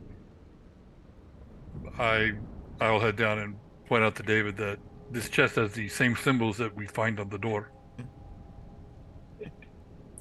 Probably has all the accoutrements that Meriwether was talking about. We have to get them quickly. Da da da. I grab my end and start As carrying it up. Anton grabs the chest, you go to lift it up, and you actually get it about 6 inches off the ground. You're very strong. You're used to lifting boxes. All legitimate business, of course. You lift it up, and the handle snaps. The wood is rotten. As it collapses back down onto the dirt underneath it was relatively dry because it kind of sunken in, keeping the moisture from accumulating. So it hits hard. As it does so, the lock that was keeping it shut jiggles and then clicks open. You can see that the mechanism itself, the lock itself, had likely gotten wet at some point and should not have rusted this much. This would likely have taken maybe hundreds of years, but it looks to be more rusted than is normal. So it had aged quicker. That's what you notice with a very quick little kind of spot at it. But the chest is still shut. This chest is shut, but now it's unlocked, and you could open it if you wanted to. Do you want to take this end, and you take the handle and go up first, and I take the back end and lift from the bottom. I think we should just open it down here, quite frankly. Yeah? Okay. Mm-hmm. So we have these two moments. I just want to take a moment to visualize these two scenes. We have the two upstairs that are frantically grabbing furniture, moving it. The rattling and the scraping. The what sounds to be like claw marks that are dragging, like someone's taking large claws and just dragging them on the side of the house. The house itself is kind of bowing, as though the house is breathing. There's this kind of like bow out, bow in. The rain is coming down, and you can kind of feel the house getting more humid inside, as though it's absorbing the moisture from outside. The air is becoming heavier and thicker. Not difficult to breathe, but just like if you're walking through fog and you breathe it in, it's a thick fog, kind of taste that moisture in the air. In the basement, we have Anton standing by this chest, David, his head still spinning. You're still... everything's a little blurry, but you'll probably be all right. You open up the chest. The inside, its contents, thank God, are completely dry. In the chest itself, there are several little wrapped packages, very neatly wrapped in this very thick kind of leathery fabric, something that would keep it from getting moist even if the chest was penetrated. On top, though, there is a single letter. It's kind of a more standard, 8x11 letter. It's been set very neatly and very precisely. There was some care taken. It's set there, and it's not addressed to anyone, but it's the first thing that you see when you open the chest.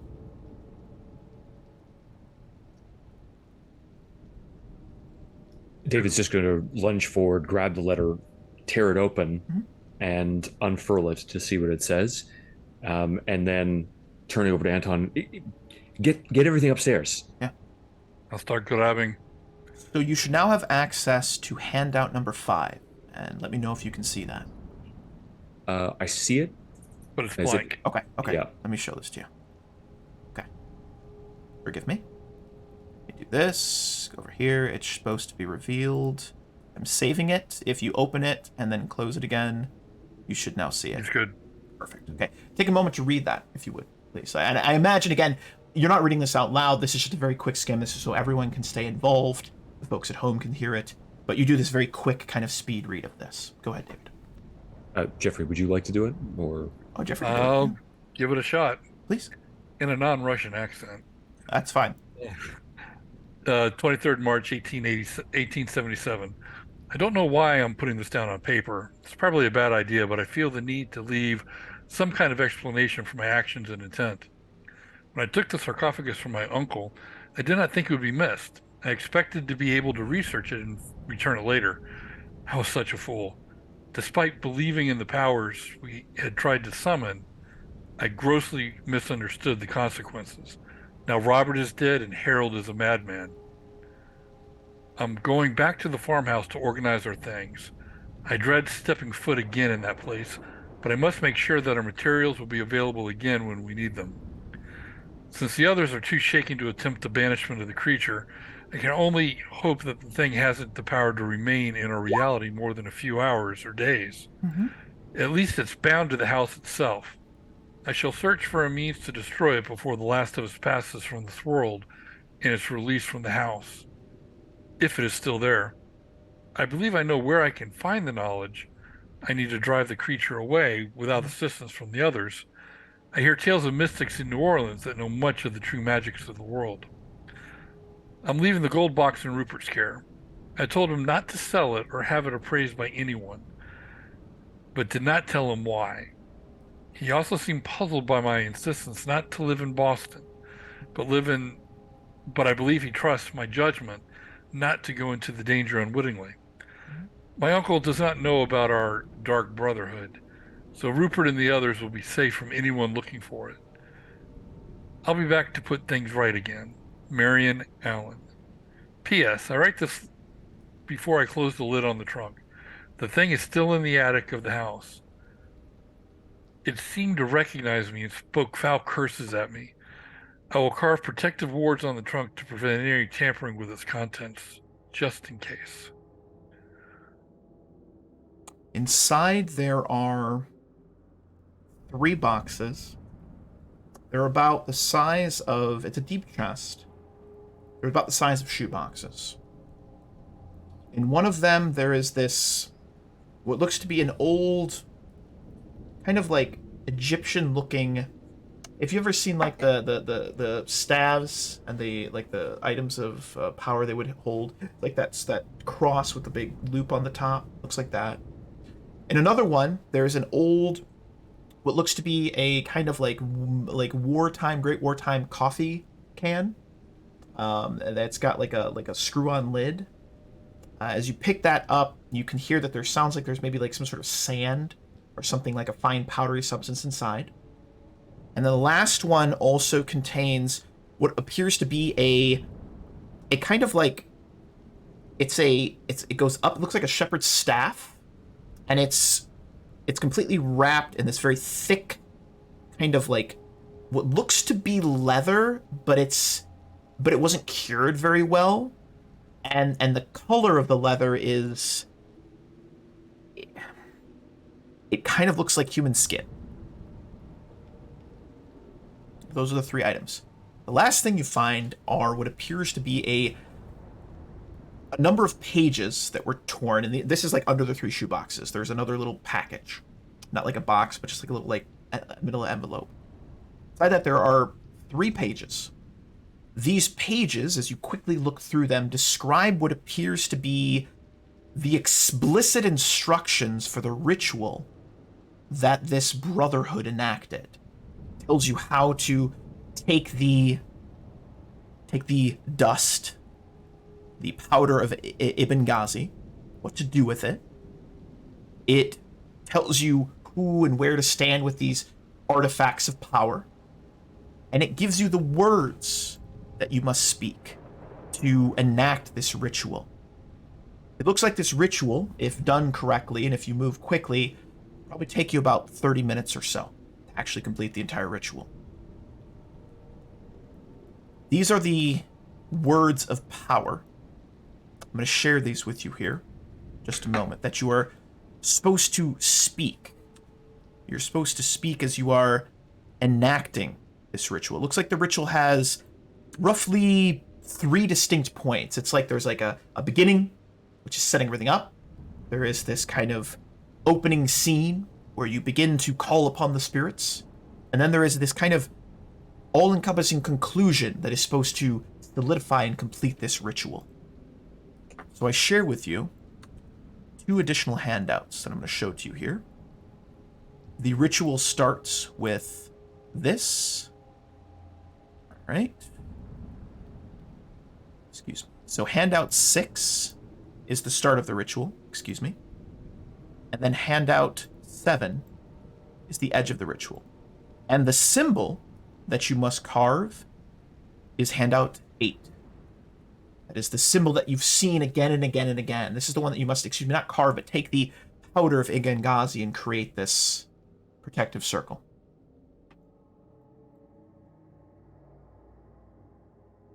Takes you about 3 to 4 minutes to quickly, and this is like, you're moving quick, you're reading, and you very quickly realize what this is. This is exactly what Marion wrote about in his letters to you. I leave the scene to you all.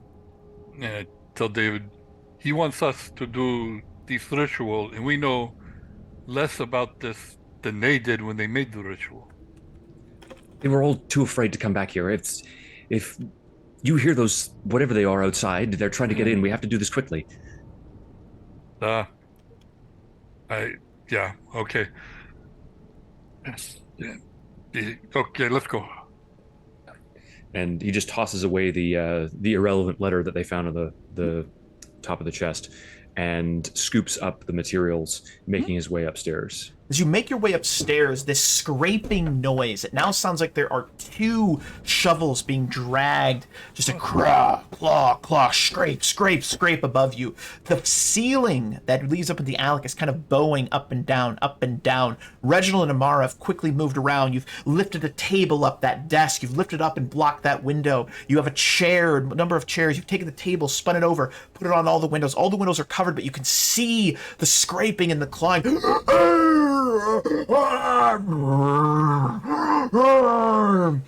what is perhaps the most disturbing is that voice from upstairs that is calling out for Marion. Fatugon yimgal afnol Marion yimg Yamagor yum aful norvgraga Amara. It calls your name, Amara. Give me a sanity check.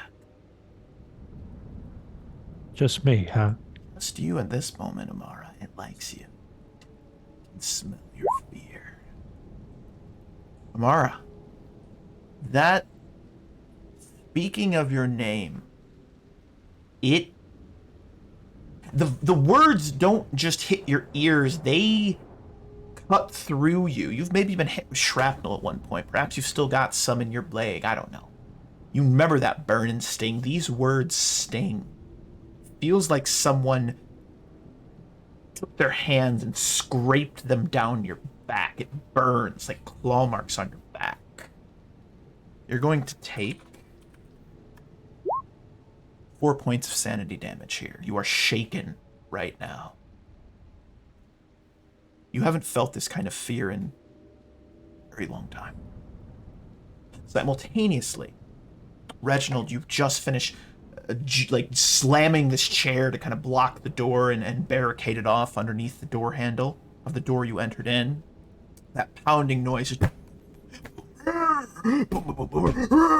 just this groaning noise, this growling, this moaning kind of cry. You can hear the hunger in these creatures or people's voices. They want to get inside. You can just it's like a beast. You can smell that kind of like when you're in the hunt, Reginald. It feels like you're being hunted, right?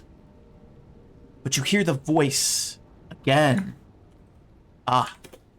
Hear the voice again, and it says to you, "Admatai ungatun hunted, Reginald."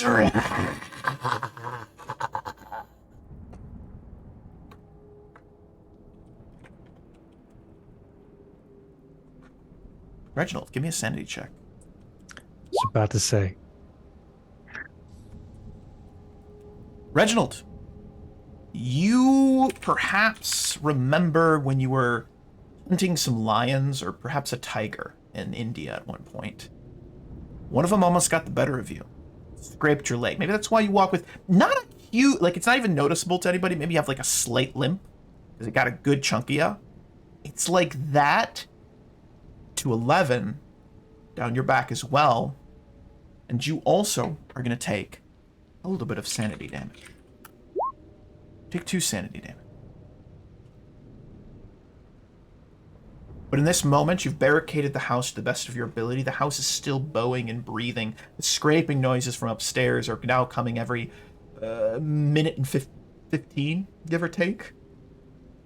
David, you run upstairs. Your head is still spinning. You've heard this strange whispery voice. You can hear the moans. You hear the growl of what must be a huge bear outside. The storm has reached this intensity that seems otherworldly. You've been in horrible rainstorms of Mara. Anton, you've been through the rain, transporting things. Reginald, you've been in the thick of the jungle during monsoon season. David, you grew up on a farm. You've been through some thunderstorms, perhaps even the occasional tornado. This is something more. What do you guys want to do? Check on the crazy guy first. The crazy guy is bleeding. His ears are bleeding. His eyes are bleeding. And his nose is bleeding. And a quick look at him, you realize he's dead. Amara, did you? Like, I don't even, like, acknowledge that. I'm just still, like, putting as much furniture as I can. I'm just like... Okay, we have materials for ritual. David said maybe 30 minutes it would take to perform. Mars' head would, like, snap around and do it now. Come on, let's go. We need everybody. David did not even pause for a moment. He was running towards the living room. He is kicking aside the sleeping roll and the like to clear a space in the middle, and he is already sort of pouring out the sand or the dust of Ibn Ghazi as he is looking down, checking the symbols on that sheet. All right. Here's where things are going to get real intense. We have to make sure that you enact the ritual correctly. I'm going to give you an option here, David. You are the one pouring this. You don't have a lot of it. You've got enough to maybe try this twice if you mess it up. Are you rushing? Or are you going to be methodical about this?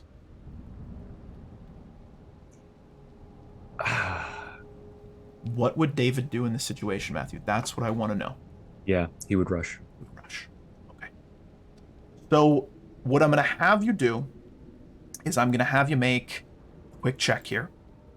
And I'm looking at some of our checks and trying to think which one would make the most sense here.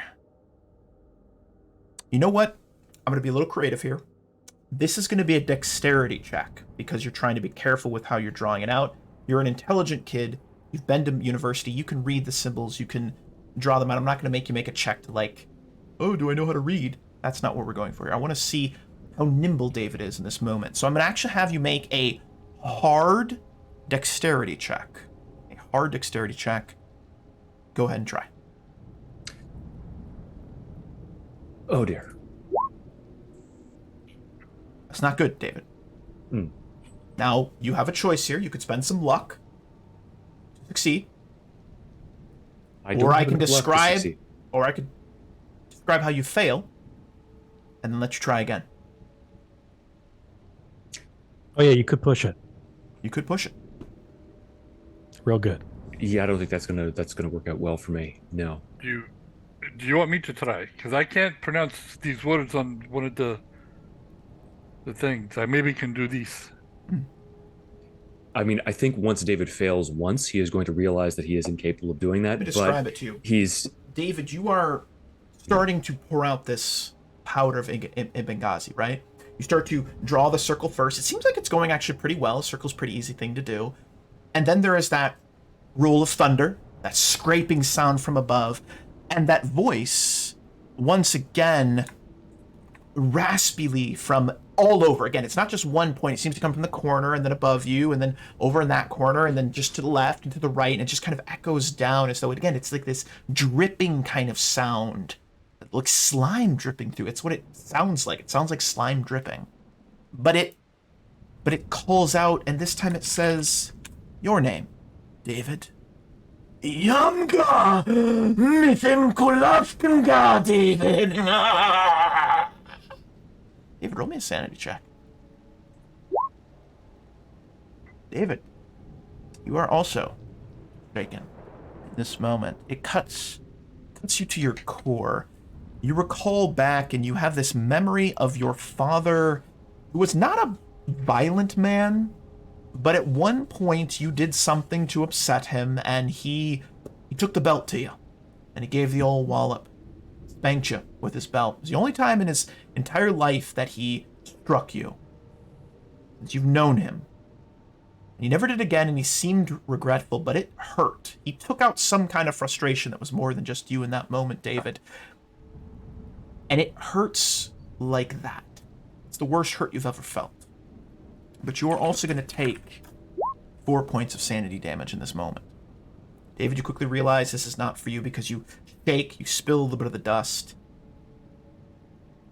Maybe Anton's right, but please proceed.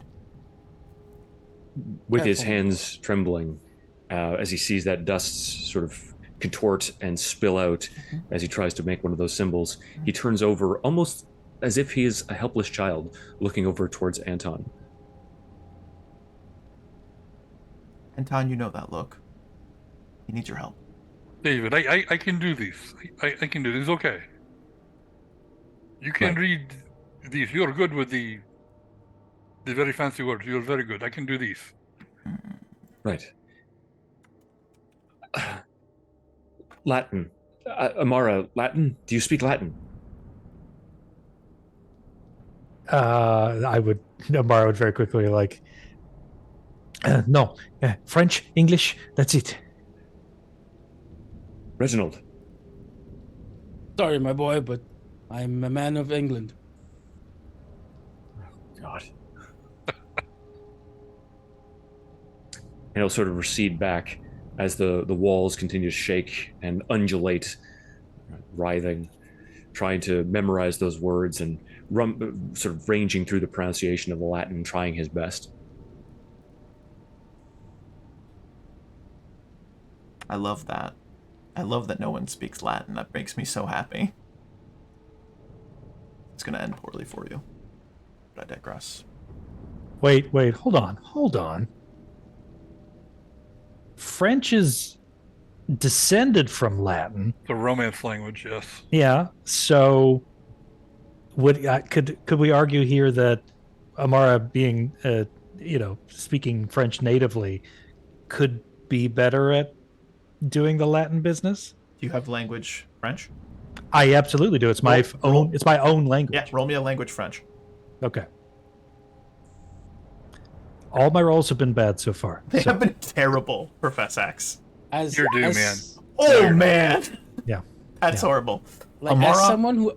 Here's how we're going to describe this. Amara, it is not that you can't read it, but you are so shaken. You look at the paper, and it all just looks like the words are just kind of spinning around because your eyes keep darting back to the window, and your hands keep moving to, like, hold that window, that desk in place. You're just too distracted in this moment. Good. Great. Super. Yeah. It's great. It's fantastic. Anton. Most important role of your life. This is unfortunately, our last try. Now, because you're not quite so shaken yet, we're going to see how difficult your check's going to be, Anton, because I'm just going to imagine, I'm maybe taking a little bit of creative license here, but Anton's seen some shit. Just like Amaro's seen some shit, right? I'd use a bit of crass language. You've managed to thus far hold yourself together, even with the voices, even with the moaning. You're dialed in, focused. However, that voice again rattles.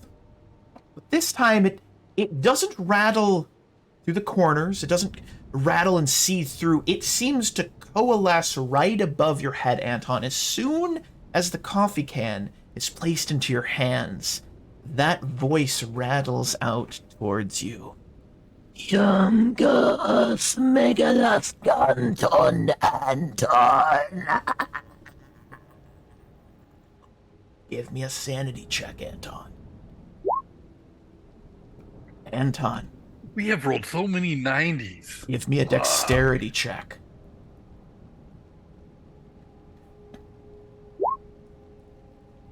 Anton, do you have enough luck to succeed this check?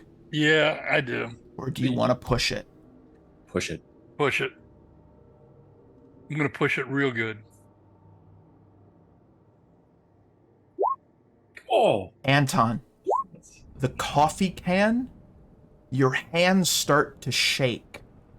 This memory that you have buried deep down inside. Back when you lived in Russia, it was the dead of winter. You'd gone out playing with some friends, and you all got lost in the woods near your village. this memory floods over you, and you recall your friends getting colder and colder and colder and colder, and you must have passed out because when you woke up, you saw 3 of your friends huddled together, very close to you. They weren't moving, they were all frozen in place. They had frozen to death, and somehow you'd managed to survive. But that image, as you had witnessed it as a child, it rushed forward towards you as though the whole world fish-eyed right up to it, and you see it, and you drop the coffee can. In almost slow motion, you look down, realizing as that memory fades away, you reach down and grab it just before it hits the ground. Like right between your legs, you squat down and grab it, and it doesn't spill. You're going to make a hard dexterity check. You are shaken, to see if you can complete the circle with the dust of Ibn Ghazi. Scraping is now happening every 45 seconds. It now sounds like there are 3 shovels scraping on the wood of the attic. Amara, you are almost pressing your entire body up into that table. Reginald, you still have your gun trained, but even you in this moment, you can hear that kind of breaching mechanism that it's tight because it's all in place, it's ready, but it's just rattling ever so slightly. Anton, you're holding it. David, you are quickly trying to decipher. You're trying to remember. You took one course of Latin at some point. Was that last semester? But it was very brief, and you were more focused on the medical studies, and you're trying to pronounce the words, but they just sound weird coming through your lips. Anton, roll the dexterity check. Let's see what happens. You have, I believe it has to be half as hard, correct? Am I mistaken here? Yeah. Okay. You have enough luck to get yourself to 35. That'd be 23. Yeah, it would be half my luck. Do you want to do it? Yeah, we need to do it. Oops. I wasn't in edit mode. Okay. Yep. We watch as Anton, with the piece of paper that shows the symbol. He's moving quickly, but methodically. His hands are still shaking, but he's dropping the powder. It's just a very thin kind of line in this kind of white circle. The powder itself, to describe it to you, is this kind of white, almost like perfectly white looking sand, but there are these little kind of purple and green little crystals in it every so often. And it has this very kind of sweet smell, almost like powdered sugar. It smells almost kind of like powdered sugar. And he creates this huge rune on the floor above this trapdoor. Takes you about 5 minutes. You complete it. Everyone's holding tight, their breath maybe being held, shaking, rattling, the moaning, the boom, boom, boom, boom, the rattling, the windows. You hear one of the windows shatter, but luckily there is a table up against it. You can hear this scraping noise. Now the moment of truth. We have the 2 artifacts of power, the kind of cross with the little loop at the top, the little shepherd's cane with the very thick, looks to be human skin wrapped around it. Each of these items is no more than a foot in length, about 6 inches wide at their widest. The way that the ritual is described is that the one to read the right stands on what's considered the south side symbol, so the bottom of the symbol if you look at the image.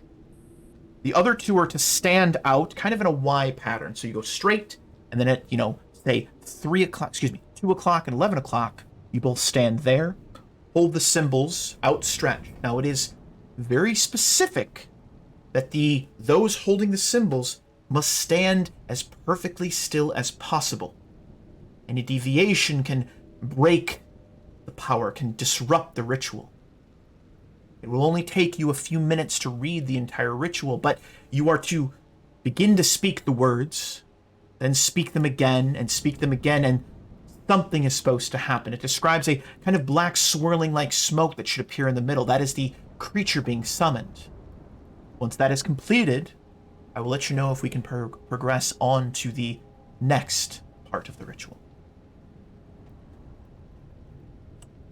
So what I'm going to have you do, David, is I'm not going to be a total and complete jerkbag here. All right? I'm going to let you roll an intelligence check.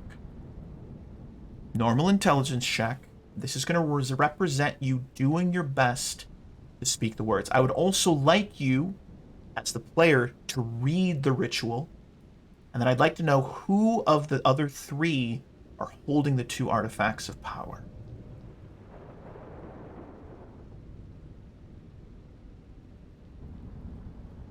What? Can I just Mara, say, you still look shaken. Are you okay? not particularly, Anton, but I'm well enough. I will keep these, whatever they are, at bay. You, Reginald, you hold the objects. And, So does Reginald pass his elephant gun to Amara? That's my understanding. Does she want it? I mean, I'll take it. Yeah. Amara, I'd like to imagine that as you get it, you maybe train it on the trapdoor. Is that pretty accurate? Yes. Trapdoor is bowing, and that symbol that's carved into it is splintering.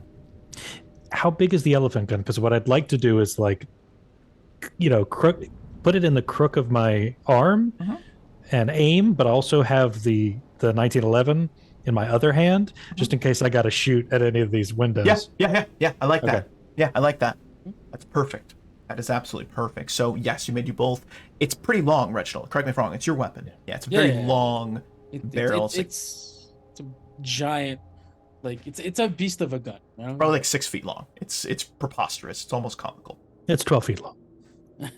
It's 30 feet 11. long. 6 foot. on the floor, you can stretch it all the way out so the barrel touches the All right, attic door. let's calm down. So, as the two of you take your positions, you hold the objects. You are described to stand shoulder width apart. Don't break the edge of the circle, but get right up next to it. You are to hold the symbols, and you notice the symbols that are put in the dust, that are drawn with the dust of Imingazi, match the relics that you're holding. So it seems to all tie together, right? There is a word that is literally, well, you don't speak Latin, so you're not sure what it means. But there's a word that is repeated over and over again in this ritual that appears to be drawn in the, it's written out. It's a very short word, but it's written out. I'm going to have you make the intelligence check, David, as you begin to enact this ritual.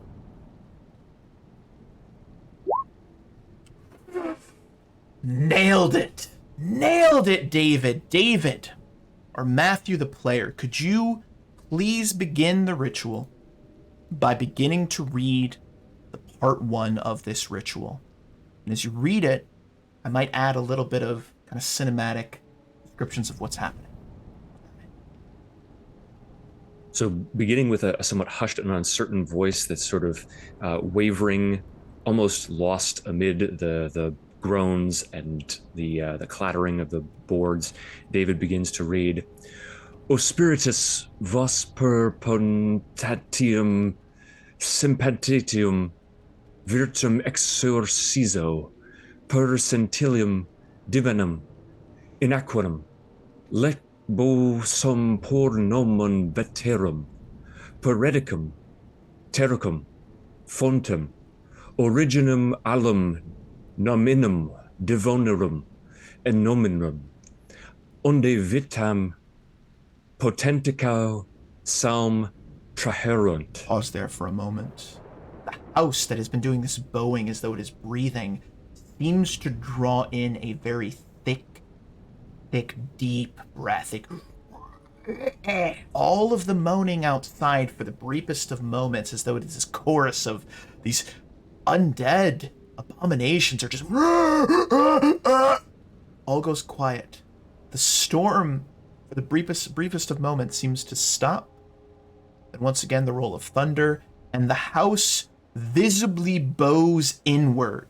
The scraping from upstairs begins to happen every 2 seconds, and you can see the floorboards. You can hear them kind of being clawed at as they're being ripped up. Off to the left-hand side of Mara, for the briefest of moments, you think you see what can only be described as a massive, bloody, black claw It seems to pierce through the ceiling for a moment. As you look at it, it appears to be covered in this kind of thick, swirling fur, but the fur is writhing and undulating and appears to be like tiny little tendrils, all just like moving around.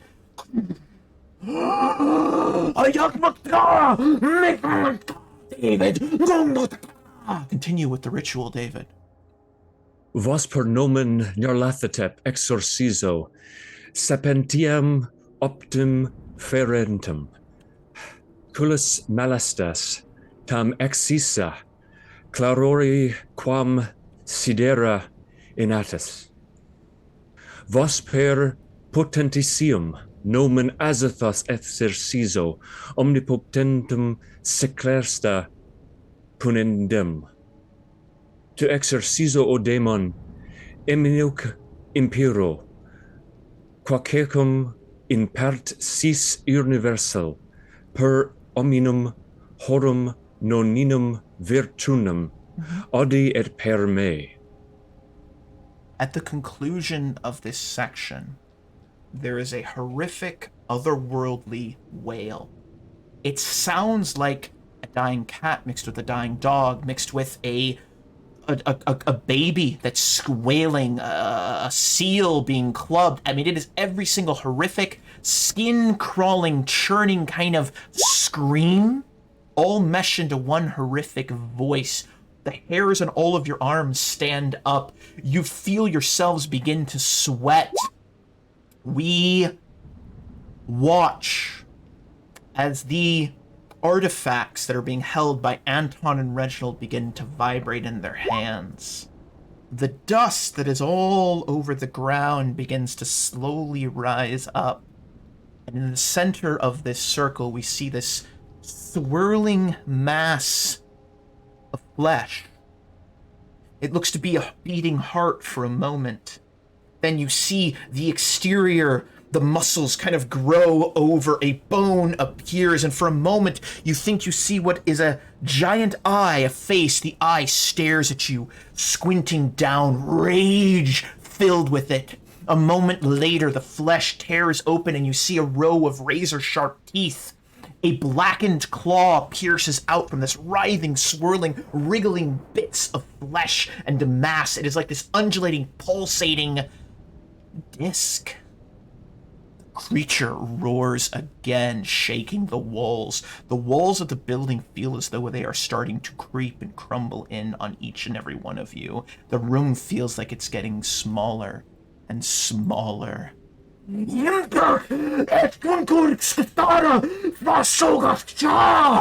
creature is screaming directly at you, David. I need everyone to make a sanity check, please.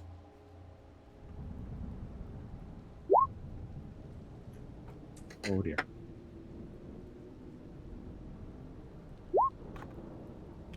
Yay! Reginald, somehow you managed to hold yourself together. What? What do you mean, original? Oh, that's me. Oh, wait a minute. That was Amara. Amara. I'm That's sorry. the That was Mara. Mara, you managed to hold yourself together. You see this creature spiraling before you. Unfortunately, the others failed. Reginald, you look down and you are holding on to the shepherd's cane that has the skin. You are watching as the skin appears to be uncoiling, and like creepy little worms is starting to slide its way up your hand. Both sides, and it is as though the skin is beginning to graft with yours. You can feel this horrific burning sensation. It feels like that one time when you were in the jungle and you stepped on an anthill of fire ants and two of them bit you. You almost died, but you managed to somehow make it through because you're just such a strong individual. However, you do take some sanity damage. You take 12 points of sanity damage. That's not good. I also need you to roll me a dexterity check not to drop the artifact, because your hands are shaking and you have this gut feeling that you need to get it off. As you look at the artifact and the skin crawling up on you, you manage to grip onto it, and that skin crawling up your flesh and fusing itself with you kind of blink and blink, and it looks to retract. It wasn't actually happening, but that eye that I described in this writhing, swirling flesh that is both growing and tearing in the sinew and the bones and the layers of skin and fur and claws and teeth, that eye is the only thing unmoving, and it is just staring at you. Anton, something similar happens to you. However, you are holding on to this cross with the little loop at the top. You have it out in front of you. The loop is just ever so slightly over. But you watch as the loop begins to expand and starts to reach up and over as though it is starting to come for your neck. And you recall a time where you were almost hung. Thank God the rope snapped and the gentlemen that were attempting to kill you got bored and just left you there coughing in your own discontent. Russian Civil War was no fun place. Give me a dexterity check.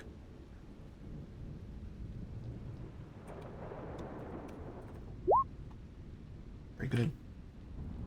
You manage to hold on to the artifact. Your hands shaking, but you watch as that same eye I described to Reginald is staring at you. The writhing mesh of bones and sinew and muscle and blood is dripping into the center of this circle, and it's starting to pool, and it looks like it's bubbling as though it's being boiled. You hold on to it, and that noose retracts back. However, you do take 5 points of sanity damage. David. You're holding on to the paper. Your hands are shaking. And you see, for a moment, what appears to be your father's face in the midst of this writhing flesh. He calls out to you. You watch as the sinew and this muscle is growing over his face.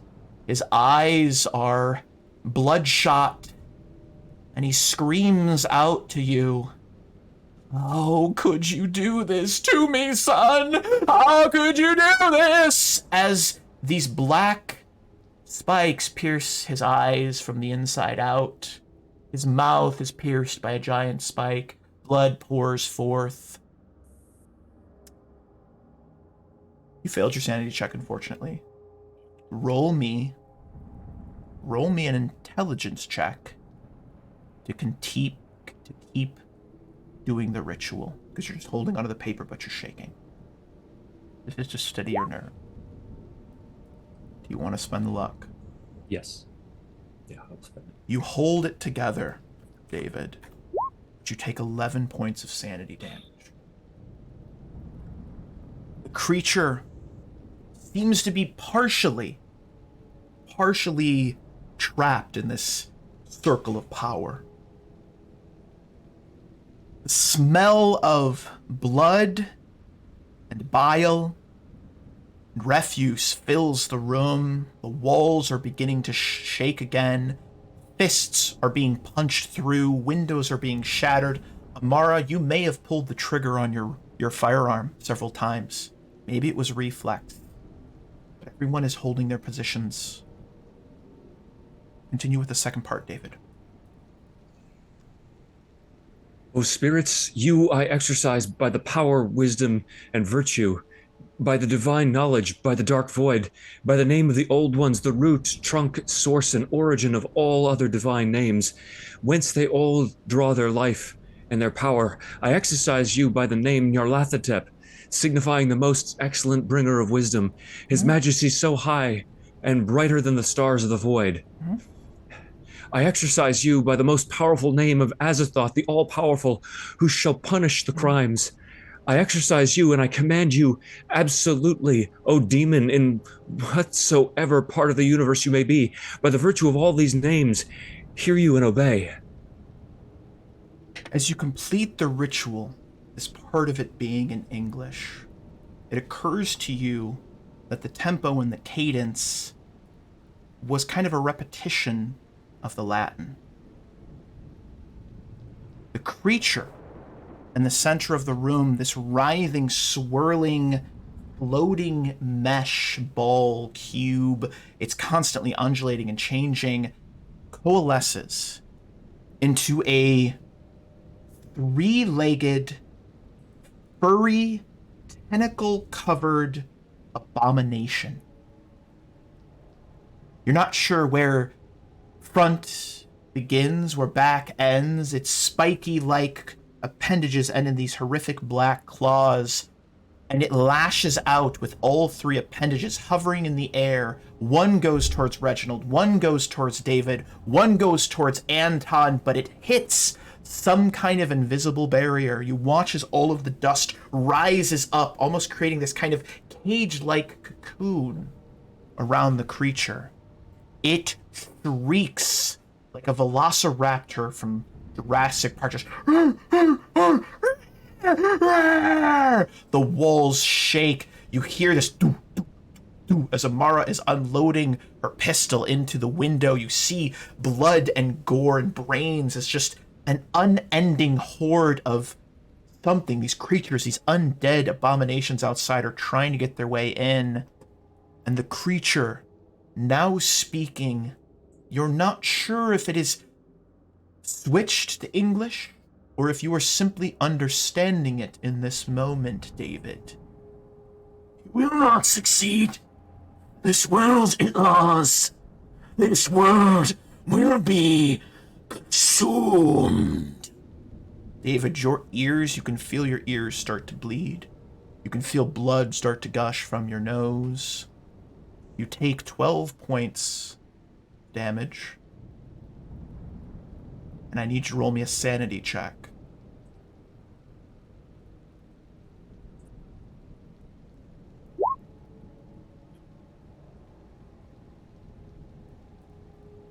David,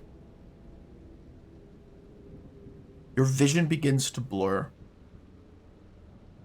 and all you hear is the shrieking and the screeching of this beast. For the rest of you, you watch as this white cage starts to shrink. You hear the creature screaming and wailing. I need everyone else to give me sanity checks, please. The cage begins to shrink and shrink and shrink and shrink. And you can hear it struggling against it. It sounds like bones snapping. It sounds like if you've ever taken meat and put it through a press, that kind of noise when you're making like burger meat, as it were. It's smaller and smaller and smaller. David, you feel yourself drop to your knees. You can feel the blood gushing from your nose. You can feel your hearing. You don't hear the rain. You don't hear the gunfire. You don't hear anything other than this single tonal roar, this wailing. That's all you hear, David. You can't see. It is though your entire world is just that shrieking noise. And then there is this kind of... The rain and the thunder outside very quickly subside. David, you still can't see. Amara, your gun has long since run out of ammo and you're just click, click, click, click. Reginald and Anton, the items in your hands both kind of turn... They start to feel very heavy. And then you feel them almost as though they're magnetized down onto the symbols that are no longer at the floor, but you know it's the exact location. The dust of Benghazi has been absorbed into this kind of sucking sound. The rain outside stops. The thunder ceases. The moaning is gone. And you are left with this uneasy silence.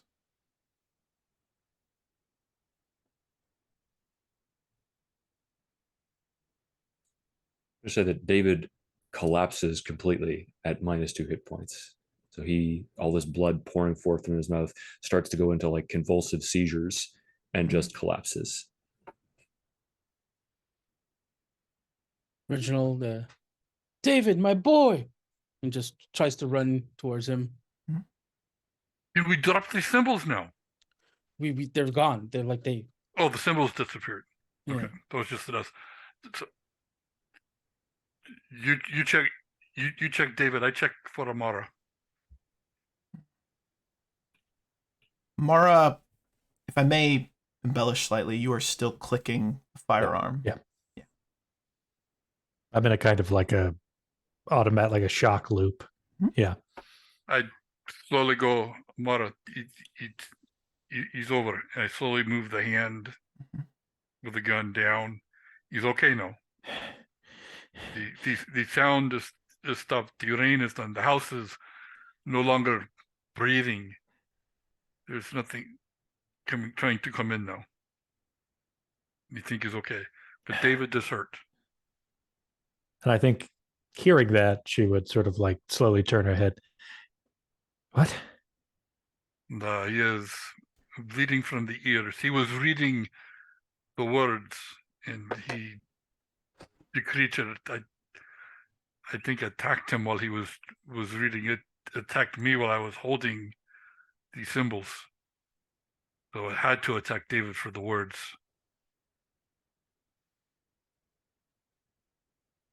I think at that point she would like drop the weapons and move over to try to help Reginald with David. Yeah. David is no longer bleeding from the nose, but his mouth, you've ever seen someone with a bloody nose, like it's all over their like lips and their face. It's bloody. His ears looked like he had maybe, like you've seen this when someone like wasn't wearing ear protection and their eardrums get burst. It looks like his eardrums were burst. And David, I need you to do me a favor. Just tell me when. Say when. No. Okay, perfect. Thank you.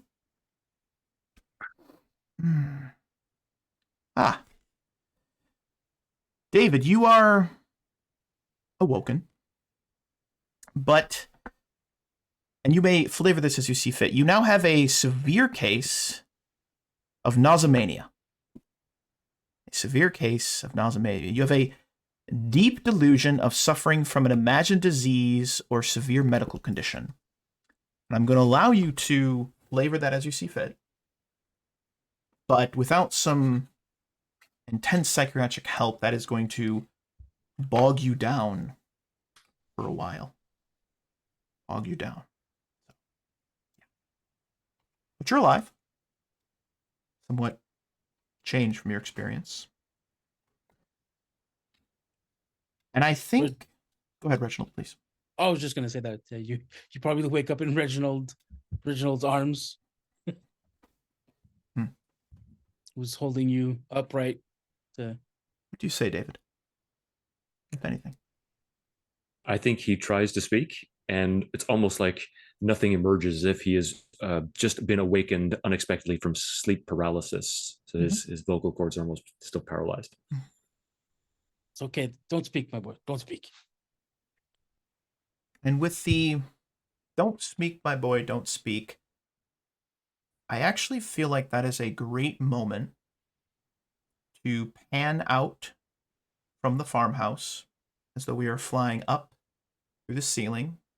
We see horrific scrape marks in the attic, these gouges, like these large claw gouges, both on the outside, this roof, the floor. We see the scrape marks on the trapdoor. As we zoom out up to the roof, we see the red roof of the barn, the farmhouse. See a couple shingles missing, and we just zoom up and up and up until we fade to black. I think that is where we're going to end this session of Call of Cthulhu, and that is the end of our first adventure, The Edge of Darkness. Did you guys have fun? No. Oh. Good. You weren't Oh, supposed that's to. horrible. No, what part of that was fun? Good. Good. Bleeding from eyes, ears, mouth, and nose. Insanity. This is Like I didn't even get It's like to a shoot my nightmare. elephant gun. I mean, come on. I mean, that's on you, Reginald. That's on you. But I do want to say thank you so much to the players. I as I mentioned before, I don't know if I've mentioned on stream, but I've mentioned it to you all as we've been discussing before and after the games. horror like this isn't really my wheelhouse. I tend to be a little bit more gregarious, silly, jokey kind of guy. So this is something that is challenging me, and I hope that it was descriptive, vibrant, and like I guess a bloody sort of way enough for you to make you feel sucked into it. Yeah. Did it hit the tone? That's what I'm asking. I'm looking for some feedback. Did it hit the tone? I scrunched my face and had back shivers more than once. Absolutely. It was fantastic. Good. Yep. So while we're still on stream, again, thank you, gentlemen. You did a great job. I love the characters. We've discussed a little bit off stream. We want to continue with these characters. Would you like some time to think about it, or do you want to maybe do new characters? Because my thought process is we were talking about potentially going into the Massive Narlotep or a variation of it. I discussed with the players beforehand that I'd like to do another 1 to 2 of these kind of pocket adventures. You know, everything is very concise, a little kind of like quote-unquote one-shots. I'd like to do 1 or 2 more of these so that they can get a feel for the characters, feel for themselves, and get a little bit more experience with the mythos, as it were, but in character. What are you guys thinking? Do you want to keep these characters? Would you all be tied together now? I leave the discussion to you. I would like to keep Anton and keep him going. I think we got a good reason to have a group together now to continue down those little pocket missions. Okay. Any objections? I would like to, but I think Reginald is very much being the older gentleman, and he's like, yeah, no, this is nope. Like he's fully in denial and just this never happened. Okay. So from a character perspective, you would. Yeah, from a character perspective, check out. Yeah. He's like, nope, which means like I would probably go with a new character. Yeah. I think that's perfect. I actually think, and what I want to tell you, Symbol, is that I appreciate that honesty. I think him saying I'm too old, basically I'm too old for this shit, but not in a comical way. It's this didn't happen. This wasn't real. Yeah. It was like you find a way to justify it through science and logic, though you witnessed it all with your own eyes. You bury it deep buried. So we can introduce a potential new character for Reginald. Amara and David, did you want to stick with these characters, Professor X and Matthew, or would you like to try something new? I'm good continuing with this character. I just wonder, he's hanging on by a thread in terms of his sanity. Yeah, you're gonna get some sanity back here at the end of this session, by the way. But I'm getting a lot of the discussion out of the way before I reward you. I'm perfectly comfortable with the character. I like some of the dynamics that have started to develop, and I definitely want to continue with this campaign, either with David or with somebody else. I'm comfortable with him as he stands. Cool. Amara, I like her. I'm going to be honest, Professor X. I really like Amara, but I'm open to a new character if you'd like.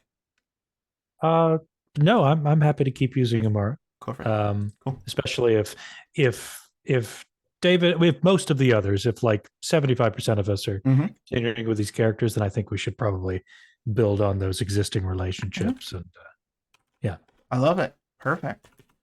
So we will get with Symbol. I'll have you build a new investigator Symbol, which is totally fine. We'll figure out a good way to bring you back in.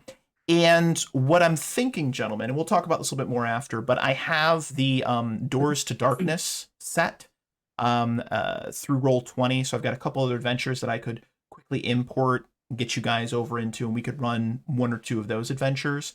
And then we'll find a cinematic and story way, a role-playing way to have you guys get involved. We can discuss that over the next week. But if everyone's good to pick up next Sunday, just to continue on with another adventure, I don't need a week off. I can get something prepared. And what we'll do is we'll run 1 to 2 other sessions, see how we're feeling. And then, kind of, again, we're running some of these pre-built adventures, but that's why I called it, Memento Mori. It's just our exploration of these characters through these different adventures, if that makes sense. But yeah, any other, as I always say at the end of every session, any other final thoughts, questions, comments, or concerns before we wrap up here today?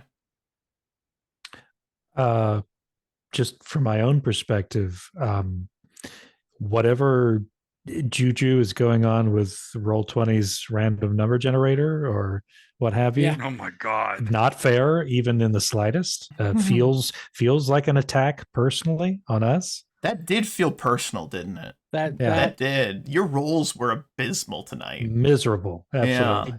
Yeah. wow. At stuff that I'm ostensibly good at, Yeah. that other people are ostensibly good at. Yeah. So, yeah, Well, I think you need to write a sternly worded letter. I will To send them them. a sternly worded fax.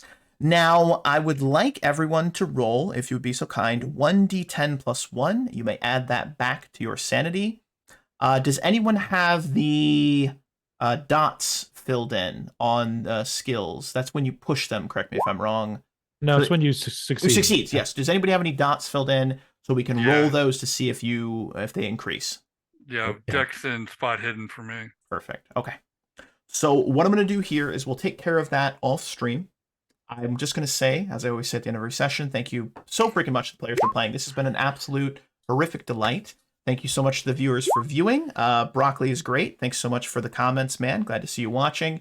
And happy gaming, everyone. We'll catch you guys next week for the next session of Call of Cthulhu Memento Mori, a brand new character for Symbol, and some slightly broken Amara, Anton, and David. Maybe David's. At least he didn't get multiple personality. But good night. Be well, be safe, and Cthulhu is watching. Cheers.